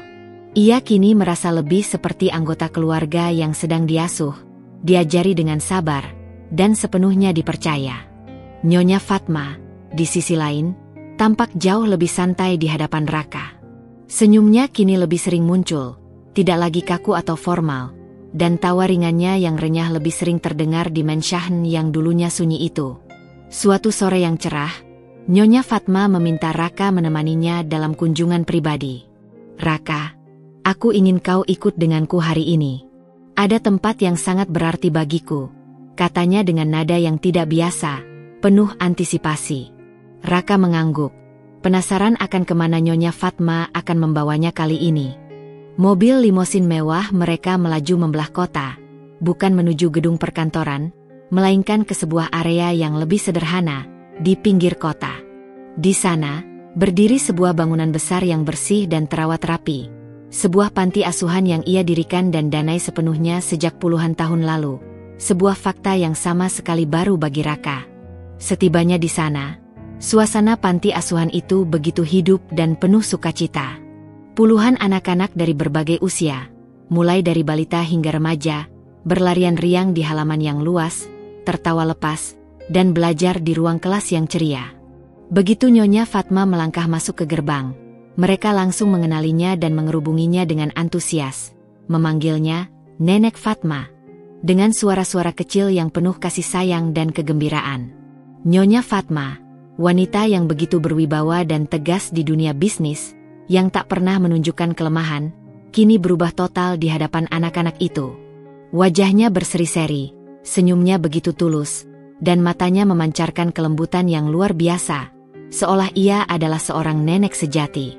Ia berjongkok, memeluk satu persatu anak-anak itu dengan erat, mengusap kepala mereka, dan mendengarkan setiap celotehan mereka dengan penuh perhatian, seolah setiap kata adalah permata. Raka melihat Nyonya Fatma dengan sabar membantu seorang anak perempuan mewarnai gambar di sebuah buku, dengan lembut memegang tangan mungilnya. Ia melihatnya berbagi cerita lucu dengan seorang anak laki-laki tentang cita-citanya menjadi pilot, memberikan semangat dan harapan. Panti asuhan ini, Nyonya Fatma berbisik pada Raka saat mereka berjalan perlahan di antara anak-anak yang bermain. Suaranya terdengar lembut, dipenuhi nostalgia dan rasa syukur. "Adalah tempat di mana suamiku dan aku mulai berbagi sebagian dari kebahagiaan kami. Dulu, kami berdua tumbuh dalam keterbatasan dan kemiskinan yang nyata. Kami berjanji pada diri kami sendiri, jika suatu saat kami berhasil dan Tuhan memberkati kami dengan kekayaan, kami akan berbagi kebahagiaan itu dengan mereka yang kurang beruntung, dengan anak-anak yang tidak memiliki kesempatan." Ia menghela napas pelan. "Ini adalah cara kami mengucap syukur, Raka, dan memastikan ada lebih banyak anak yang punya kesempatan yang layak, punya masa depan yang lebih cerah dari kami dulu." Raka terkesima. Ia melihat Nyonya Fatma memberikan instruksi kepada kepala panti asuhan dengan detail dan presisi yang sama seperti ia memberikan instruksi bisnis di kantor, memastikan setiap kebutuhan anak-anak terpenuhi, dari nutrisi yang seimbang hingga pendidikan yang berkualitas. Tidak ada kamera media, tidak ada publisitas yang dicari. Ini adalah kebaikan yang murni, tulus, dan dilakukan sepenuhnya dari hati, jauh dari sorotan dan kepentingan dunia. Malam harinya, setelah kembali ke Menshahen, Nyonya Fatma mengajak Raka minum teh di beranda belakang, tempat favoritnya. Langit bertabur bintang yang tak terhitung jumlahnya, dan udara terasa tenang, membawa semilir angin sejuk. Suasana hening, hanya diisi suara jangkrik dan gemericik air mancur. "Bagaimana perasaanmu setelah dari panti asuhan tadi, Raka?" tanya Nyonya Fatma, suaranya tenang dan mengundang. Saya tidak bisa berkata-kata, Nyonya," jawab Raka jujur, setiap kata keluar dari lubuk hatinya. "Selama ini, saya hanya melihat Anda sebagai pengusaha besar, tegas, dan berkuasa, seolah Anda tak tersentuh oleh emosi. Tapi hari ini, saya melihat sisi lain dari Anda, sisi yang penuh kasih sayang dan kepedulian yang mendalam. Anda benar-benar seperti seorang nenek bagi mereka, Nyonya Fatma. Seorang nenek yang mencintai tanpa syarat." Nyonya Fatma tersenyum tipis. Kali ini senyumnya dipenuhi kelegaan dan sedikit rasa syukur. "Orang sering hanya melihat apa yang ada di permukaan, Raka. Mereka melihat kekayaan, kekuasaan, atau jabatan. Tapi jarang yang melihat apa yang ada di balik itu. Bagiku, anak-anak itu adalah bagian dari jiwaku. Mereka adalah harapan. Mereka adalah alasan mengapa aku bekerja keras, mengapa aku terus berjuang menjaga perusahaan ini. Agar ada lebih banyak harapan di dunia ini, agar tidak ada anak yang kehilangan kesempatan seperti aku dulu." Ia memandang Raka, tatapannya lembut dan penuh pengertian. "Kau juga punya hati yang tulus, Raka. Aku melihat bagaimana kau peduli pada keluargamu, bagaimana kau berkorban tanpa pamrih. Itulah mengapa aku memilihmu. Aku tidak butuh seseorang yang hanya melihat hartaku dan berpura-pura baik. Aku butuh seseorang yang bisa melihat dan memahami jiwa di balik semua ini, yang bisa melihat bahwa ada makna yang lebih besar dari sekadar uang." Ucapan Nyonya Fatma menyentuh hati Raka begitu dalam. Kata-kata itu bukan lagi tentang perjanjian di atas kertas, melainkan pengakuan tulus atas siapa dirinya, atas nilai-nilai yang ia pegang. Dia tidak merasa dinilai berdasarkan apa yang ia miliki atau apa yang bisa ia berikan secara material, melainkan siapa ia sebenarnya sebagai seorang manusia. Rasa haru membanjiri dadanya, membuat matanya sedikit berkaca-kaca. "Terima kasih, Nyonya Fatma," bisik Raka, nyaris tak terdengar, suaranya tercekat oleh emosi. Nyonya Fatma tersenyum lembut, lalu menepuk tangannya pelan. Sebuah isyarat kehangatan yang mengalirkan ketenangan. "Panggil saja aku Nenek Fatma, Raka. Seperti anak-anak di panti asuhan itu. Aku rasa, kau juga sudah seperti cucuku sendiri sekarang." Raka menatap wanita yang dulunya ia pandang sebagai belenggu, kini sebagai sosok yang memberinya begitu banyak pelajaran, bimbingan, dan kehangatan yang tak terduga. Ia merasa sebuah ikatan yang lebih dari sekadar pernikahan perjanjian mulai tumbuh. Bukan lagi sebatas rasa hormat atau kewajiban, melainkan kehangatan sebuah keluarga yang baru ia temukan, ikatan batin yang mendalam. Kehadiran Nenek Fatma, dengan segala kompleksitas dan kebaikannya yang tersembunyi, mulai mengisi kekosongan yang ia rasakan. Dalam keheningan malam itu, di bawah bintang-bintang yang berkilauan, Raka merasa menemukan sesuatu yang jauh lebih berharga daripada semua emas di tambang Nenek Fatma. Ia menemukan tujuan hidup yang lebih mulia, dan mungkin, sebuah bentuk cinta yang sesungguhnya. Ia menemukan rumah yang sesungguhnya. Kedekatan antara Raka dan Nenek Fatma telah mencapai tingkat yang tak terduga. Batasan-batasan formalitas yang dulu begitu kaku kini hampir tidak terasa. Raka tidak lagi merasa sebagai pendatang yang menumpang, melainkan telah menjadi bagian integral dari inti keluarga, seorang penerus yang sedang ditempa dengan penuh keseriusan dan harapan. Kepercayaan Nenek Fatma padanya tumbuh pesat, dan Raka semakin diandalkan dalam operasional perusahaan, bahkan seringkali mendampingi Nenek Fatma dalam pertemuan-pertemuan penting dengan para investor kelas kakap dan pejabat pemerintahan. Kehadirannya di sisi Nenek Fatma yang tangguh kini bukan hanya sebagai suami di atas kertas, melainkan sebagai tangan kanan yang kompeten, cerdas, dan terpercaya.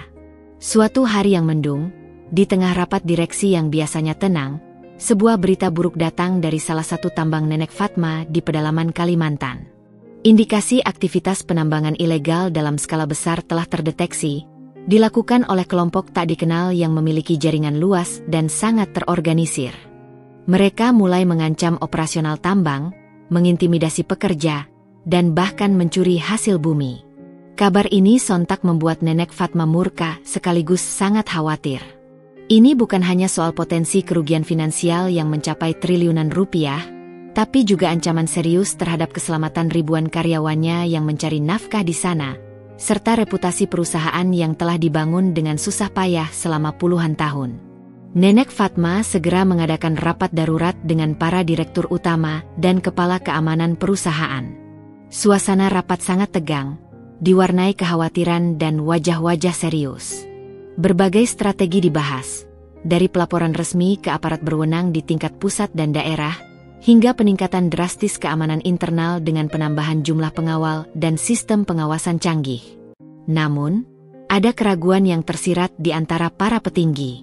Aparat seringkali bergerak lambat di wilayah terpencil, dan kelompok penambang ilegal itu dikenal sangat licin, memiliki informan di mana-mana, dan tidak segan menggunakan kekerasan. Di tengah suasana tegang itu, Raka memberanikan diri untuk bersuara. Ia telah mengikuti setiap diskusi dengan saksama, otaknya menganalisis setiap detail dan potensi risiko. "Nenek," katanya, dengan suara yang tegas dan mantap, menarik perhatian semua orang di ruangan. "Saya rasa kita tidak bisa hanya mengandalkan pihak luar sepenuhnya, atau hanya meningkatkan jumlah penjaga. Kita perlu seseorang yang turun langsung ke lapangan, memantau situasi dari dekat, mengumpulkan informasi intelijen yang akurat, dan berkoordinasi langsung dengan tim keamanan di sana. Seseorang yang bisa menjadi mata dan telinga kita." Para direktur saling pandang, raut wajah mereka menunjukkan kecemasan. Tugas ini sangat berisiko, bahkan berbahaya. Wilayah tambang itu dikenal tidak ramah, dan menghadapi kelompok ilegal bisa berarti taruhan nyawa. Nenek Fatma menatap Raka. Matanya yang tajam mengamati setiap ekspresi di wajah pemuda itu, mencari keraguan atau ketakutan. "Kau ingin pergi, Raka?" tanyanya, nada suaranya menyelidik, mencoba mengukur kesungguhan Raka. Dia tahu betul bahaya yang mungkin dihadapi, dan di momen itu, ia bukan hanya berbicara sebagai seorang CEO, tetapi juga sebagai seorang nenek yang mencemaskan. "Saya siap, Nenek," jawab Raka tegas, tanpa ragu. Ia menatap balik Nenek Fatma dengan sorot mata penuh tekad. "Saya pernah ke sana, Nenek. Saya tahu kondisi medan dan tantangan di lapangan. Saya juga sudah belajar banyak tentang operasional tambang dan prosedur keamanan. Saya rasa ini adalah waktu yang tepat bagi saya untuk membuktikan diri. Bukan hanya sebagai Raka, menantu Anda, tapi sebagai Raka, bagian tak terpisahkan dari perusahaan ini. Bagian dari impian yang Anda dan kakek bangun." Ada jeda sejenak yang terasa sangat panjang. Nenek Fatma menghela napas panjang, sebuah isyarat yang menunjukkan pergulatan batinnya. Jelas terlihat kekhawatiran yang mendalam di matanya, kekhawatiran yang bukan lagi sekadar kekhawatiran atasan terhadap bawahan, melainkan kekhawatiran seorang nenek terhadap cucu kesayangannya yang akan melangkah ke medan berbahaya. Namun, ia juga melihat ketegasan, keberanian, dan kesungguhan yang luar biasa di mata Raka. Ia tahu, Raka bukan lagi pemuda penakut yang dulu ia temui. "Baiklah, Raka," Nenek Fatma akhirnya berkata, suaranya mantap, penuh dengan kebulatan tekad. "Aku izinkan kau pergi. Tapi dengarkan baik-baik. Kau tidak sendirian. Kepala keamanan kita, Pak Agung, akan menemanimu secara langsung, membawa tim terbaik kita yang terlatih. Kalian harus sangat berhati-hati setiap langkah. Aku tidak ingin ada insiden apapun. Keselamatanmu adalah prioritas utama. Pastikan kau selalu berkomunikasi."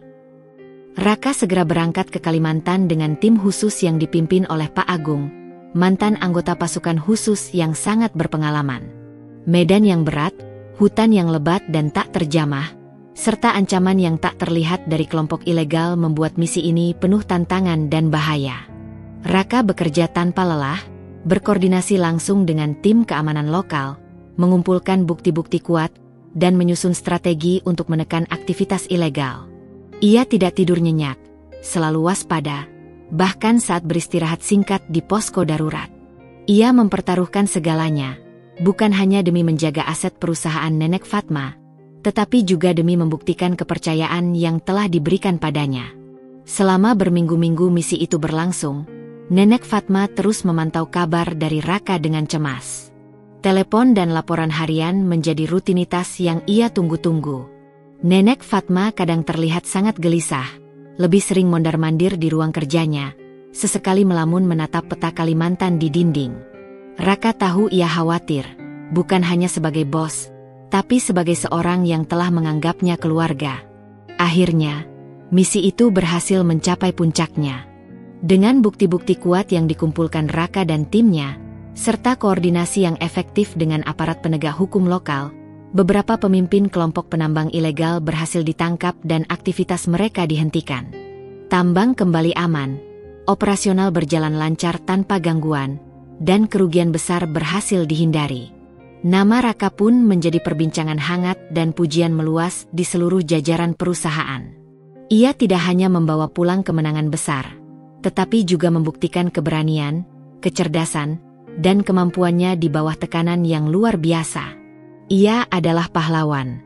Saat Raka kembali ke Menshahen, tubuhnya memang lelah, namun semangatnya membara. Nenek Fatma, yang biasanya menunggu di ruang kerjanya, kini menyambutnya di pintu utama, ditemani Pak Herman dan beberapa pelayan. Tidak ada kata-kata basa-basi yang formal. Nenek Fatma hanya menatapnya, matanya yang tajam kini berkaca-kaca, dipenuhi kelegaan dan kebanggaan yang mendalam. Kemudian, ia merentangkan tangannya dan memeluk Raka dengan erat, pelukan yang tulus, hangat, dan penuh kelegaan. Pelukan seorang nenek kepada cucunya yang telah kembali dari medan berbahaya. "Aku bangga sekali padamu, Raka," bisik Nenek Fatma, suaranya sedikit bergetar menahan haru.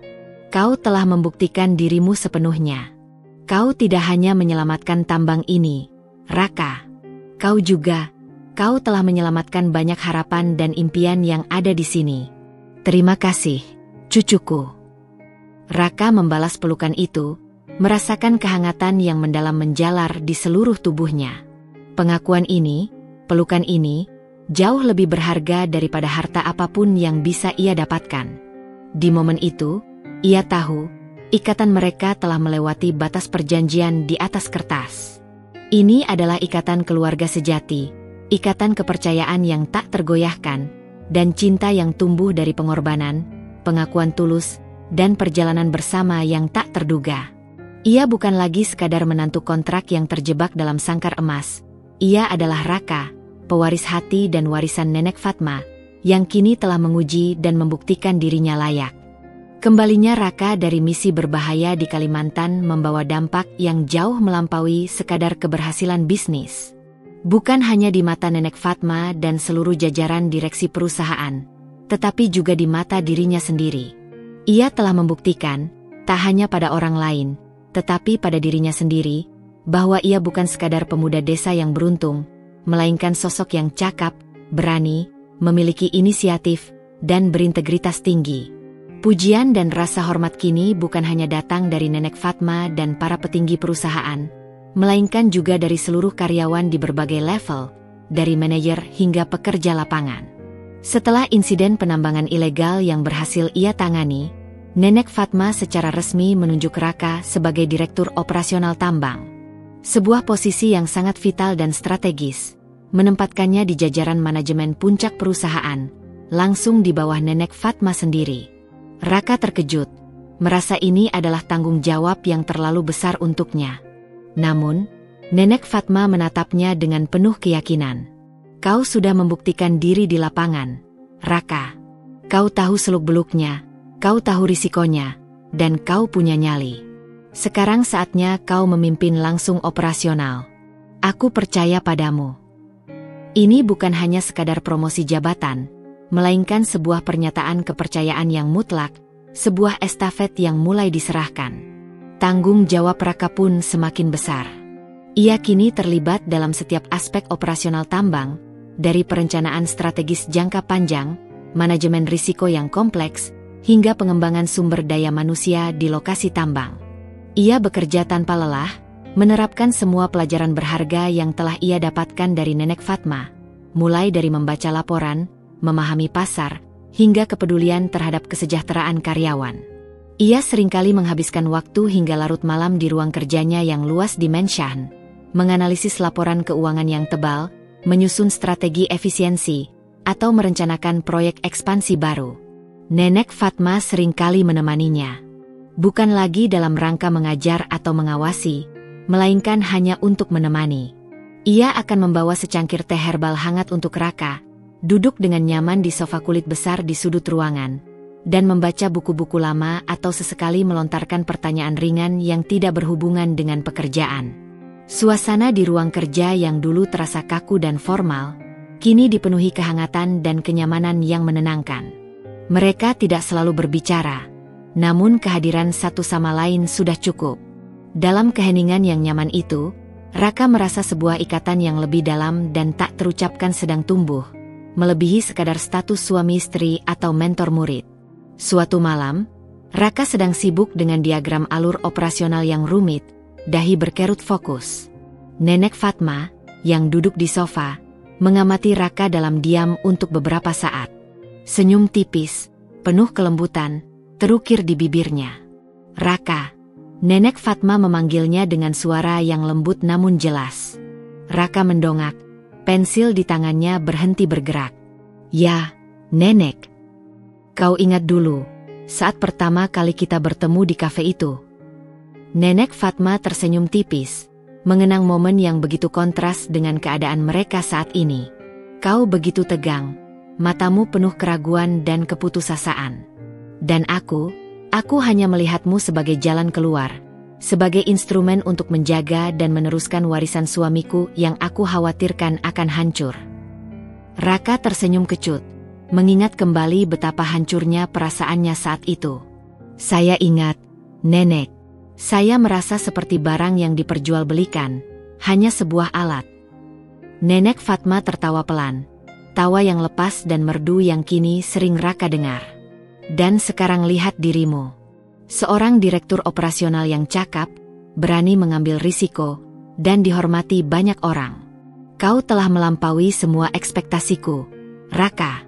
Lebih dari itu, kau telah mengisi kekosongan besar di hatiku yang selama ini menganga. Raka menatapnya. Mata Nenek Fatma berkaca-kaca, memancarkan emosi yang tulus dan mendalam. Air mata tipis menggenang di pelupuk matanya. Aku tidak pernah menyangka, Raka, lanjut Nenek Fatma, suaranya sedikit bergetar karena emosi yang tertahan, bahwa di sisa hidupku, setelah semua kesepian dan duka yang kurasakan, aku masih bisa merasakan kehangatan seperti ini. Kau bukan hanya menantuku di atas kertas, atau penerus bisnis yang potensial. Kau adalah cahaya di rumah ini. Kau adalah keluarga sejati yang selama ini kuinginkan dan kurindukan. Hati Raka mencelos. Selama ini, ia berusaha keras untuk memenuhi perannya, untuk membalas budi, untuk berkorban demi keluarganya. Namun, mendengar pengakuan tulus itu dari Nenek Fatma, yang keluar dari lubuk hatinya yang paling dalam, sesuatu yang hangat dan begitu murni menjalar di seluruh dadanya. Itu bukan lagi sekadar rasa hormat, bukan lagi rasa syukur atas semua bantuan materi.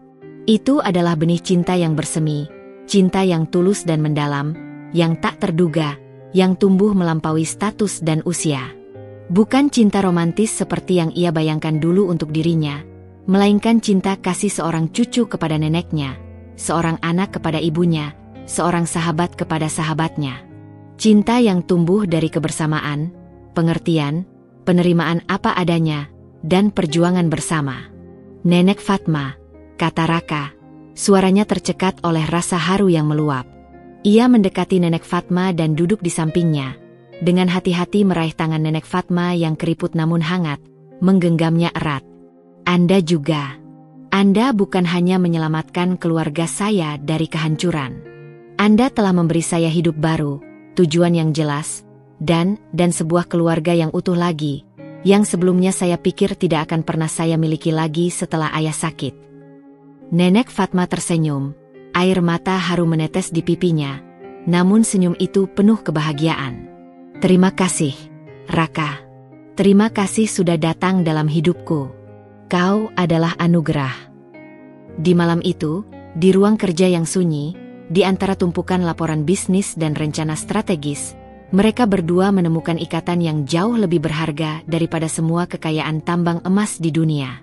Mereka menemukan sebuah cinta yang tumbuh dari pengorbanan yang tulus, kejujuran hati, dan kebersamaan yang tak terduga. Benih cinta itu telah bersemi sepenuhnya, mengikat mereka dalam sebuah ikatan keluarga yang tulus, melampaui perjanjian di atas kertas, melampaui ekspektasi masyarakat, dan melampaui batas-batas usia. Raka merasa, akhirnya, ia telah menemukan arti dari sebuah keluarga yang sesungguhnya. Hari-hari berlalu, diisi dengan kerja keras yang tak kenal lelah, pembelajaran tanpa henti, dan kehangatan yang semakin mendalam antara Raka dan Nenek Fatma. Perusahaan tambang emas itu berkembang pesat di bawah kepemimpinan bersama mereka. Raka telah tumbuh dari seorang pemuda canggung menjadi seorang pemimpin yang cakap, tegas dalam mengambil keputusan, namun tetap memiliki empati yang tulus terhadap setiap karyawannya, persis seperti yang Nenek Fatma ajarkan dan contohkan. Pujian dan rasa hormat kini bukan hanya datang dari Nenek Fatma atau jajaran direksi, melainkan dari seluruh orang di lingkungan perusahaan, bahkan dari rival bisnis yang dulu meremehkan. Di sisi lain kehidupan Raka, kabar baik juga terus berdatangan dari kampung. Ayah Raka, berkat perawatan medis terbaik dan gizi yang cukup, menunjukkan pemulihan yang signifikan. Meskipun tidak bisa kembali pulih 100% seperti sedia kala, ia sudah bisa berkumpul dengan keluarga, bercanda, dan sesekali duduk di teras menikmati senja. Ibu Raka kini hidup tenang, tak lagi didera kekhawatiran ekonomi. Doni dan Laras berprestasi di sekolah baru mereka, meraih nilai-nilai terbaik dan mengikuti berbagai kegiatan ekstrakurikuler. Semua kebahagiaan dan ketenangan ini adalah buah dari pengorbanan dan pilihan sulit yang Raka ambil di awal. Namun, di tengah semua kebahagiaan dan keberhasilan yang sedang dipetik, takdir kembali menunjukkan wajahnya yang tak bisa ditolak. Kesehatan Nenek Fatma, yang memang sudah menurun karena usia senja, tiba-tiba memburuk drastis dalam beberapa minggu terakhir. Ia mulai sering merasakan lelah yang hebat hanya dengan sedikit aktivitas. Napasnya memendek, dan batuknya semakin parah, kadang disertai rasa sakit yang membuatnya meringis. Dokter pribadi yang datang setiap hari, ditemani oleh spesialis terbaik dari luar negeri, hanya bisa menggelengkan kepala dengan sedih, mengatakan bahwa ini adalah bagian dari proses penuaan yang tak terhindarkan. Tubuh Nenek Fatma sudah terlalu lelah setelah puluhan tahun berjuang. Raka tidak pernah meninggalkan sisi Nenek Fatma. Ia mengurangi jadwal kantornya, mendelegasikan sebagian besar tugasnya kepada direktur lain, dan menghabiskan sebagian besar waktunya di sisi ranjang Nenek Fatma. Ia membacakan buku-buku favorit Nenek Fatma, menceritakan perkembangan terbaru perusahaan, atau sekadar memegang tangannya yang semakin kurus, memberikan kehangatan dan kekuatan. Dalam momen-momen intim itu, Nenek Fatma sering tersenyum, matanya memancarkan kedamaian, seolah semua bebannya telah terangkat. Suatu malam, saat hujan deras mengguyur Jakarta, menciptakan melodi kesedihan di atap Menshahen, Nenek Fatma terlihat sangat lemah. Napasnya terengah-engah, setiap tarikan napasnya terasa seperti perjuangan. Ia membuka matanya yang kuyu, menatap Raka yang setia menunggunya. "Raka, cucuku," bisiknya, suaranya sangat pelan, nyaris tak terdengar di antara deru hujan. "Aku rasa waktuku sudah tiba." Hati Raka mencelos, remuk redam. Ia berusaha menahan air mata yang mendesak dari kelopak matanya, berusaha tampak tegar. "Jangan bicara begitu, Nenek. Anda akan baik-baik saja. Kami semua membutuhkan Anda." Nenek Fatma tersenyum lemah, sebuah senyum yang paling tulus dan damai yang pernah Raka lihat. "Tidak, Raka, aku tahu ini. Tapi jangan khawatir. Aku pergi dengan damai. Karena aku tahu, aku meninggalkan semuanya di tangan yang tepat. Di tanganmu. Ia meraih tangan Raka yang besar, menggenggamnya erat dengan sisa tenaganya. Jemari Nenek Fatma terasa dingin. Perjanjian kita dulu. Awalnya hanya selembar kertas yang dingin, formal, tanpa jiwa. Tapi kau, Raka, kau telah mengubahnya menjadi sebuah ikatan keluarga yang sesungguhnya. Kau telah mengisi kekosonganku yang begitu lama. Kau telah memberiku kebahagiaan di hari tua. Terima kasih untuk segalanya. Untuk semua yang kau berikan padaku. Air mata Nenek Fatma menetes di pipi, membasahi kerutan di wajahnya, dan Raka tak bisa lagi menahannya. Tangisnya pecah, air matanya deras mengalir. Nenek Fatma. Raka terisak, suaranya bergetar. Jangan tinggalkan saya belum siap. Jaga perusahaan ini, Raka. Nenek Fatma berbisik lagi, matanya menatap Raka dengan tatapan terakhir yang penuh keyakinan dan harapan. Jaga semua yang telah kita bangun, semua yang telah diperjuangkan bersama suamiku. Jaga orang-orang kita, karyawan-karyawan kita. Mereka adalah keluarga kedua. Dan jangan lupakan keluargamu di kampung. Mereka adalah akarmu, mereka adalah alasanmu untuk menjadi kuat. Napas Nenek Fatma semakin memendek, seperti embusan angin terakhir. Perlahan, genggaman tangannya pada Raka melemah, jemarinya terlepas. Ia memejamkan mata, sebuah senyum tipis, damai, terukir di bibirnya yang pucat. Dan di tengah suara hujan yang kini terdengar seperti tangisan alam, Nenek Fatma pergi, meninggalkan Raka dalam duka yang mendalam, sebuah kekosongan yang tak terlukiskan. Kematian Nenek Fatma mengguncang Raka hingga ke inti jiwanya. Ini adalah kehilangan besar.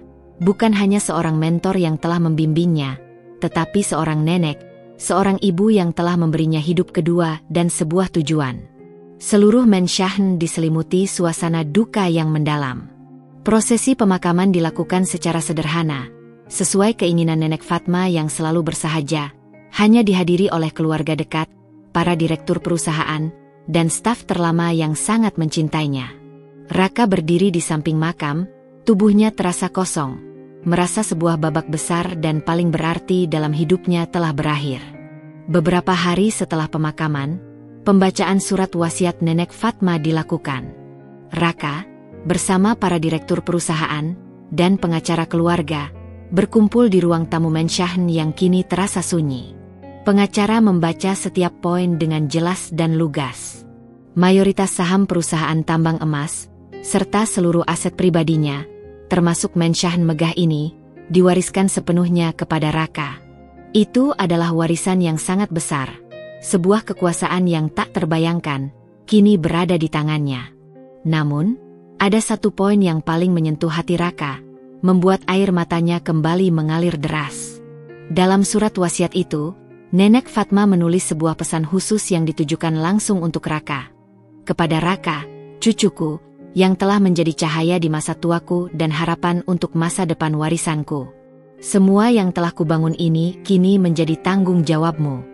Aku percaya penuh padamu untuk melanjutkannya dengan integritas, keberanian, dan hati nurani. Ingatlah selalu, nak, bisnis bukan hanya tentang angka di laporan keuangan, melainkan tentang jiwa, tentang kehidupan banyak orang. Teruslah tebar kebaikan dan jadilah berkat bagi banyak orang. Ini bukan akhir dari perjalananmu, tapi awal dari warisanmu yang sesungguhnya. Raka tak bisa menahan tangisnya. Ia tidak lagi melihat warisan ini sebagai beban, melainkan sebuah amanah. Ini bukan hanya tentang warisan materi yang melimpah ruah, ini adalah warisan moral, warisan kepercayaan, dan warisan cinta yang tak ternilai harganya. Nenek Fatma telah memberikan segalanya kepadanya. Tidak hanya kekayaan, tetapi juga makna hidup, tujuan yang jelas, dan sebuah keluarga yang sesungguhnya. Ia menatap keluar jendela, ke taman yang hijau dan damai. Di sana, ia seolah melihat bayangan Nenek Fatma tersenyum dengan bangga. Raka tahu, ia tidak boleh menyerah. Ia harus melanjutkan perjuangan ini. Ia harus menjadi pemimpin yang Nenek Fatma harapkan, membawa nama baik perusahaan ke jenjang yang lebih tinggi, dan memastikan warisan yang dibangun dengan keringat, air mata, dan cinta itu akan terus tumbuh dan menjadi berkat bagi banyak orang. Kisahnya sebagai kuli bangunan telah berakhir. Kisah sebagai pewaris jiwa Nenek Fatma baru saja dimulai. Duka atas kepergian Nenek Fatma masih terasa begitu pekat, menyelimuti setiap sudut Mensyahn dan hati Raka. Namun, ia tahu, ia tidak punya waktu untuk berlarut-larut dalam kesedihan. Amanah yang diberikan Nenek Fatma adalah sebuah tanggung jawab besar yang kini beralih sepenuhnya ke pundaknya. Sebuah warisan jiwa yang harus ia pikul dengan segenap jiwa dan raga. Hanya beberapa hari setelah pembacaan wasiat yang mengguncang itu, Raka, dengan tekad yang membaja, mulai mengambil alih kendali penuh atas imperium bisnis Nenek Fatma. Mensyahn megah itu, yang dulunya terasa seperti sangkar emas tempat ia terperangkap, kini benar-benar menjadi rumahnya, pusat operasionalnya, sekaligus tempat ia merenung dan mencari kekuatan. Langkah pertama yang diambil Raka sebagai pemimpin baru adalah mengumpulkan seluruh jajaran direksi dan kepala departemen dalam sebuah rapat penting. Suasana rapat perdana di bawah kepemimpinannya terasa begitu canggung dan dipenuhi antisipasi. Beberapa direktur senior, yang sudah puluhan tahun mengabdi di bawah kepemimpinan Nenek Fatma yang legendaris, menatap Raka dengan tatapan campur aduk. Ada rasa hormat yang mendalam atas keberanian dan keberhasilannya di tambang Kalimantan, namun juga keraguan yang tersirat atas kemampuannya memimpin sebuah konglomerat sebesar ini di usia yang relatif muda. Mereka bertanya-tanya, apakah pemuda ini benar-benar mampu mengisi sepatu besar yang ditinggalkan Nenek Fatma? Raka berdiri di depan mereka, tanpa menunjukkan sedikit pun keraguan atau rasa takut. Ia mengenakan setelan jas bisnis berwarna gelap yang rapi, kemeja putih bersih, dan dasi yang elegan, jauh berbeda dari kemeja lusuh yang ia pakai saat pertama kali bertemu Nenek Fatma di kafe itu. Namun, di balik penampilannya yang kini berwibawa dan profesional, Raka tetaplah pemuda dengan hati nurani yang kuat, yang tak pernah melupakan akarnya. Ia tidak memulai pidatonya dengan pamer kekuatan atau janji-janji muluk. Ia memulai dengan kejujuran yang tulus. "Saya tahu," Raka memulai, suaranya mantap, jelas, dan memancarkan keyakinan yang baru ia temukan, bahwa banyak dari Anda mungkin bertanya-tanya tentang kemampuan saya. Saya akui, saya tidak memiliki pengalaman puluhan tahun seperti Nenek Fatma atau sebagian besar dari Anda yang telah lama mengabdi pada perusahaan ini. Ia menatap setiap wajah di ruangan, mata mereka terpaku padanya. Saya belajar banyak dari Nenek Fatma. Beliau adalah mentor terbaik yang pernah saya miliki, dan beliau telah mempersiapkan saya untuk ini. Tapi saya ada di sini bukan hanya karena surat wasiat yang telah dibacakan. Raka berhenti sejenak, membiarkan kata-katanya meresap. Saya ada di sini karena Nenek Fatma percaya pada saya. Dan saya percaya, kita semua di ruangan ini punya tujuan yang sama, menjaga dan mengembangkan warisan yang telah beliau bangun dengan keringat, darah, dan air mata. Ia melanjutkan, dengan nada yang semakin meyakinkan, saya tahu jalan di depan tidak akan mudah. Industri pertambangan semakin ketat persaingannya, regulasi pemerintah terus berubah, dan tantangan baru akan selalu muncul, baik dari pasar global maupun dari dalam negeri. Tapi saya berkomitmen untuk memimpin perusahaan ini dengan integritas yang tinggi, dengan visi yang jelas untuk masa depan, dan yang terpenting, dengan hati. Raka menunjuk ke potret Nenek Fatma yang terpampang di dinding ruang rapat, seolah Nenek Fatma masih hadir di sana. Ini bukan hanya bisnis tentang keuntungan dan angka. Ini adalah jiwa Nenek Fatma. Ini adalah warisan perjuangan beliau dan almarhum suaminya yang harus kita hormati dan teruskan. Saya ingin kita semua bekerja sama, bersatu padu, memastikan perusahaan ini tidak hanya menghasilkan keuntungan materi yang besar, tapi juga terus menjadi berkat bagi setiap karyawan kita, masyarakat di sekitar area tambang, dan pada akhirnya, bagi negara ini. Raka kemudian memaparkan beberapa rencana strategisnya untuk beberapa bulan ke depan. Peningkatan efisiensi operasional dengan penerapan teknologi baru yang lebih ramah lingkungan, ekspansi ke pasar mineral lain yang menjanjikan, dan yang terpenting baginya, peningkatan program kesejahteraan karyawan.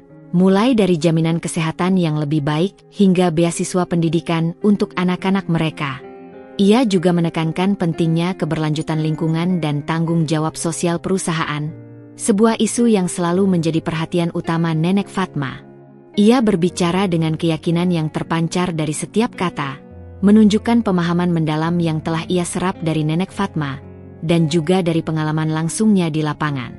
Beberapa direktur yang tadinya skeptis mulai menunjukkan anggukan persetujuan yang jelas. Mereka melihat bukan hanya seorang pewaris yang beruntung, melainkan seorang pemimpin muda yang rendah hati namun visioner, yang memahami nilai-nilai inti perusahaan melebihi sekadar angka. Pak Agung, kepala keamanan yang menemaninya ke Kalimantan, memberikan senyum tipis di sudut bibirnya, penuh hormat dan kebanggaan. Setelah rapat yang sukses itu, Raka pergi ke ruang kerja Nenek Fatma. Ia duduk di kursi kebesaran Nenek Fatma, yang kini terasa sedikit kosong tanpa kehadiran wanita itu, menatap bingkai foto Nenek Fatma dan suaminya di meja. Ia merasakan beban berat di pundaknya, sebuah beban amanah yang sangat besar, namun juga semangat yang membara, sebuah tekad untuk tidak mengecewakan. "Nenek," bisiknya, seolah Nenek Fatma masih ada di sana, mendengar setiap kata yang ia ucapkan. "Saya akan menjaga amanah ini dengan segenap jiwa saya. Saya akan melanjutkan perjuangan Anda, impian Anda.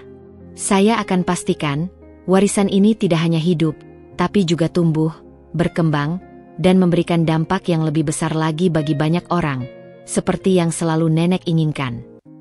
Raka tahu, jalan di depannya masih panjang dan penuh liku. Ia harus belajar lebih banyak lagi, menghadapi lebih banyak tantangan yang mungkin tak terduga, dan membuat keputusan-keputusan sulit yang akan mempengaruhi ribuan kehidupan. Namun, ia tidak sendirian.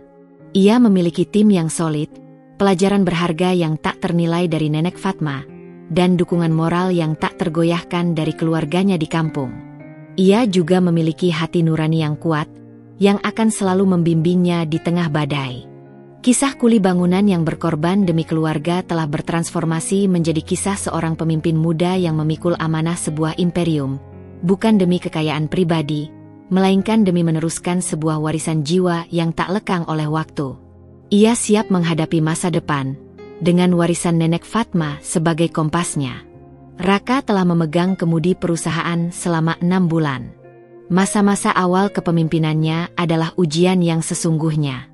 Meskipun ia telah membuktikan diri di lapangan dan memenangkan kepercayaan Nenek Fatma, memimpin sebuah konglomerat raksasa dengan ribuan karyawan dan kompleksitas pasar global adalah tantangan yang jauh berbeda. Para direktur senior, yang awalnya penuh keraguan, kini mulai menunjukkan penerimaan, namun badai tak terduga mulai muncul di cakrawala. Sebuah krisis global, yang dipicu oleh ketidakstabilan politik di negara-negara produsen mineral utama, mulai mengguncang harga komoditas. Harga emas, yang menjadi tulang punggung perusahaan, anjlok drastis.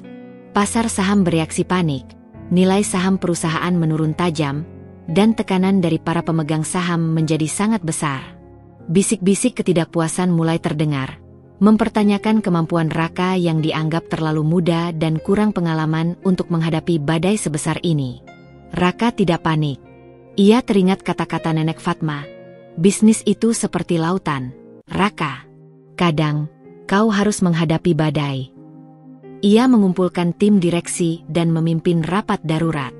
Wajah-wajah di sekeliling meja rapat terlihat murung.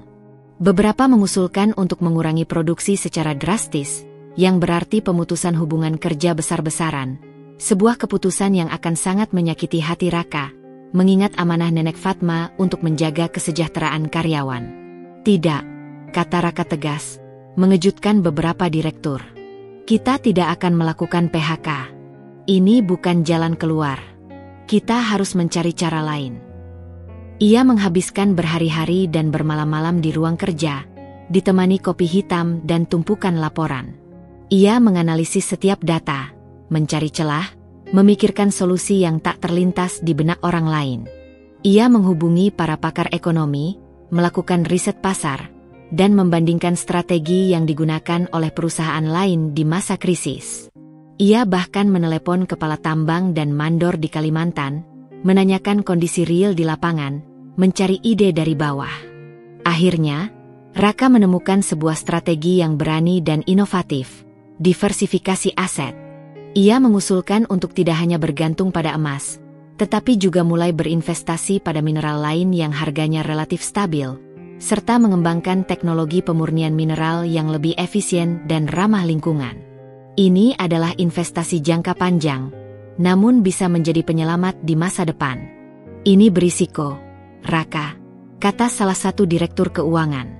Membutuhkan modal besar di tengah krisis. Semua keputusan besar punya risiko, jawab Raka tenang, matanya memancarkan keyakinan yang mirip dengan Nenek Fatma. Tapi ini adalah investasi untuk keberlanjutan perusahaan, untuk karyawan kita, dan untuk masa depan yang Nenek Fatma impikan. Kita tidak hanya mencari keuntungan, kita mencari stabilitas dan makna. Saya yakin kita bisa melewati ini bersama.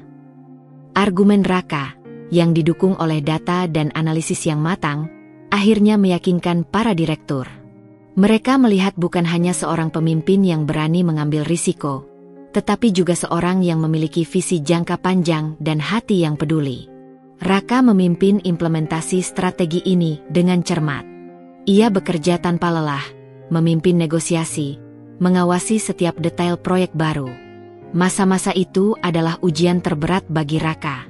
Tidur nyenyak menjadi barang mewah, dan tekanan terasa mencekik. Namun, setiap kali ia merasa lelah, ia akan pergi ke ruang kerja Nenek Fatma, menatap potret wanita itu. Ia teringat senyum Nenek Fatma, kata-kata motivasinya, dan kepercayaan yang telah diberikan kepadanya. Itu adalah pengingat akan janji yang telah ia buat. Pelan tapi pasti, strategi Raka mulai menunjukkan hasil. Diversifikasi mulai menopang kerugian dari harga emas yang anjlok. Teknologi baru berhasil diterapkan, mengurangi biaya operasional secara signifikan. Kepercayaan pasar mulai pulih perlahan. Perusahaan berhasil melewati badai tanpa harus memecat satupun karyawan. Ini adalah kemenangan, bukan hanya bagi perusahaan, tetapi bagi prinsip-prinsip yang Raka yakini. Suatu malam, Raka duduk di beranda Menshahen, menatap langit Jakarta yang bertabur bintang. Ia merasa lelah, namun ada kepuasan yang mendalam. Ia telah melewati badai pertama sebagai pemimpin, dan ia berhasil menjaga amanah Nenek Fatma. Ia tahu, Nenek Fatma pasti tersenyum di sana. Ia bukan lagi sekadar pewaris kekayaan, ia telah mengukir jejaknya sendiri sebagai seorang pemimpin yang berdedikasi, yang selalu berjanji untuk tetap tegak di tengah badai, demi warisan jiwa yang telah dipercayakan padanya. Badai krisis ekonomi yang melanda telah berhasil dilewati berkat kepemimpinan dan visi Raka yang berani. Perusahaan tidak hanya bertahan, tetapi juga keluar lebih kuat dan lebih stabil dengan diversifikasi asetnya. Raka, yang kini telah sepenuhnya membuktikan dirinya sebagai nahoda yang tangguh, merasakan kepuasan yang mendalam. Namun, di tengah kesibukan dan keberhasilannya di ibu kota, hatinya selalu kembali ke tempat asalnya, tempat akar-akarnya tertanam kuat, kampung halamannya. Beberapa waktu setelah kondisi perusahaan pulih stabil, Raka memutuskan untuk pulang kampung. Ini adalah kali pertama ia kembali setelah berbulan-bulan, bahkan lebih dari setahun, hidup dalam kemewahan dan tanggung jawab yang besar. Ia ingin melihat langsung bagaimana kondisi keluarganya, dan membawa kebaikan yang kini ia miliki. Ia tidak ingin melupakan amanah Nenek Fatma yang terakhir. Jangan lupakan keluargamu di kampung. Mereka adalah akarmu. Raka pergi tanpa pengawal atau limosin mewah. Ia hanya membawa sebuah mobil SUV sederhana, ditemani Pak Darman yang setia. Begitu mobil memasuki jalan setapak berpasir yang dulu biasa ia lewati dengan sepeda motor bututnya, Raka merasakan gelombang nostalgia. Rumah-rumah sederhana, sawah yang terhampar luas, dan wajah-wajah familiar dari para tetangga, semua membangkitkan kenangan pahit sekaligus manis. Ketika mobil Raka berhenti di depan rumah orang tuanya yang kini jauh lebih rapi dan kokoh, ibu Raka langsung keluar.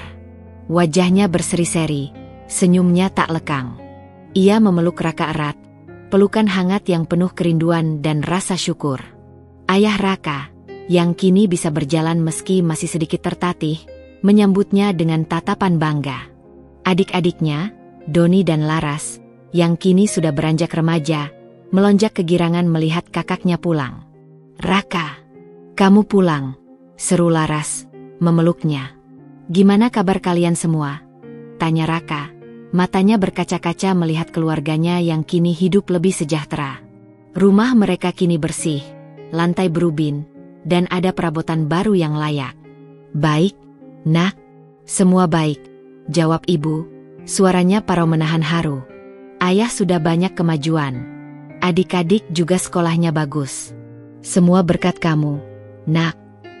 Malam itu, mereka berkumpul di teras. Raka mendengar cerita ibu tentang kemajuan ayah, tentang Doni yang menjadi juara kelas di sekolah barunya, dan Laras yang aktif di kegiatan OSIS. Mereka juga menceritakan bagaimana sebagian uang dari Raka telah membantu tetangga yang kesulitan, membangun kembali musala kecil, dan membeli kebutuhan pokok untuk beberapa keluarga miskin di kampung.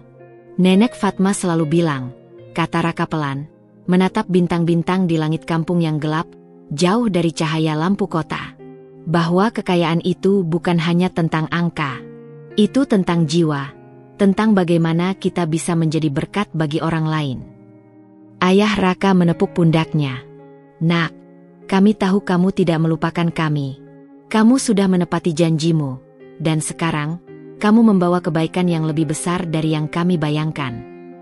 Beberapa hari di kampung itu adalah obat penenang bagi jiwa Raka. Ia membantu ayah berkebun, bercanda dengan adik-adiknya, dan berbagi cerita dengan tetangga. Ia melihat langsung dampak positif dari perjuangannya dan amanah Nenek Fatma. Ia melihat kebahagiaan di mata keluarganya, dan di mata masyarakat kampung. Saatnya Raka kembali ke Jakarta. Ibu dan ayah mengantarnya dengan mata berkaca-kaca. "Jaga diri baik-baik, Nak," pesan ibu. "Jangan lupakan kami," kata ayah. Raka memeluk mereka erat. "Tidak akan, ayah, ibu. Kalian adalah akar saya. Kalian adalah alasan saya untuk terus berjuang. Dan saya akan pastikan, kebaikan ini tidak akan berhenti di sini." Dengan hati yang penuh dan jiwa yang tenang, Raka kembali ke Jakarta. Ia tahu, perjalanan sebagai pemimpin masih panjang. Tantangan akan selalu ada. Namun, dengan akar yang kuat di kampung halaman, dan warisan jiwa dari Nenek Fatma yang selalu membimbingnya, Raka siap menghadapi segalanya. Ia akan memimpin imperium ini, bukan hanya sebagai pengusaha yang sukses, tetapi sebagai manusia yang berhati, yang selalu mengingat dari mana ia berasal, dan untuk siapa ia berjuang.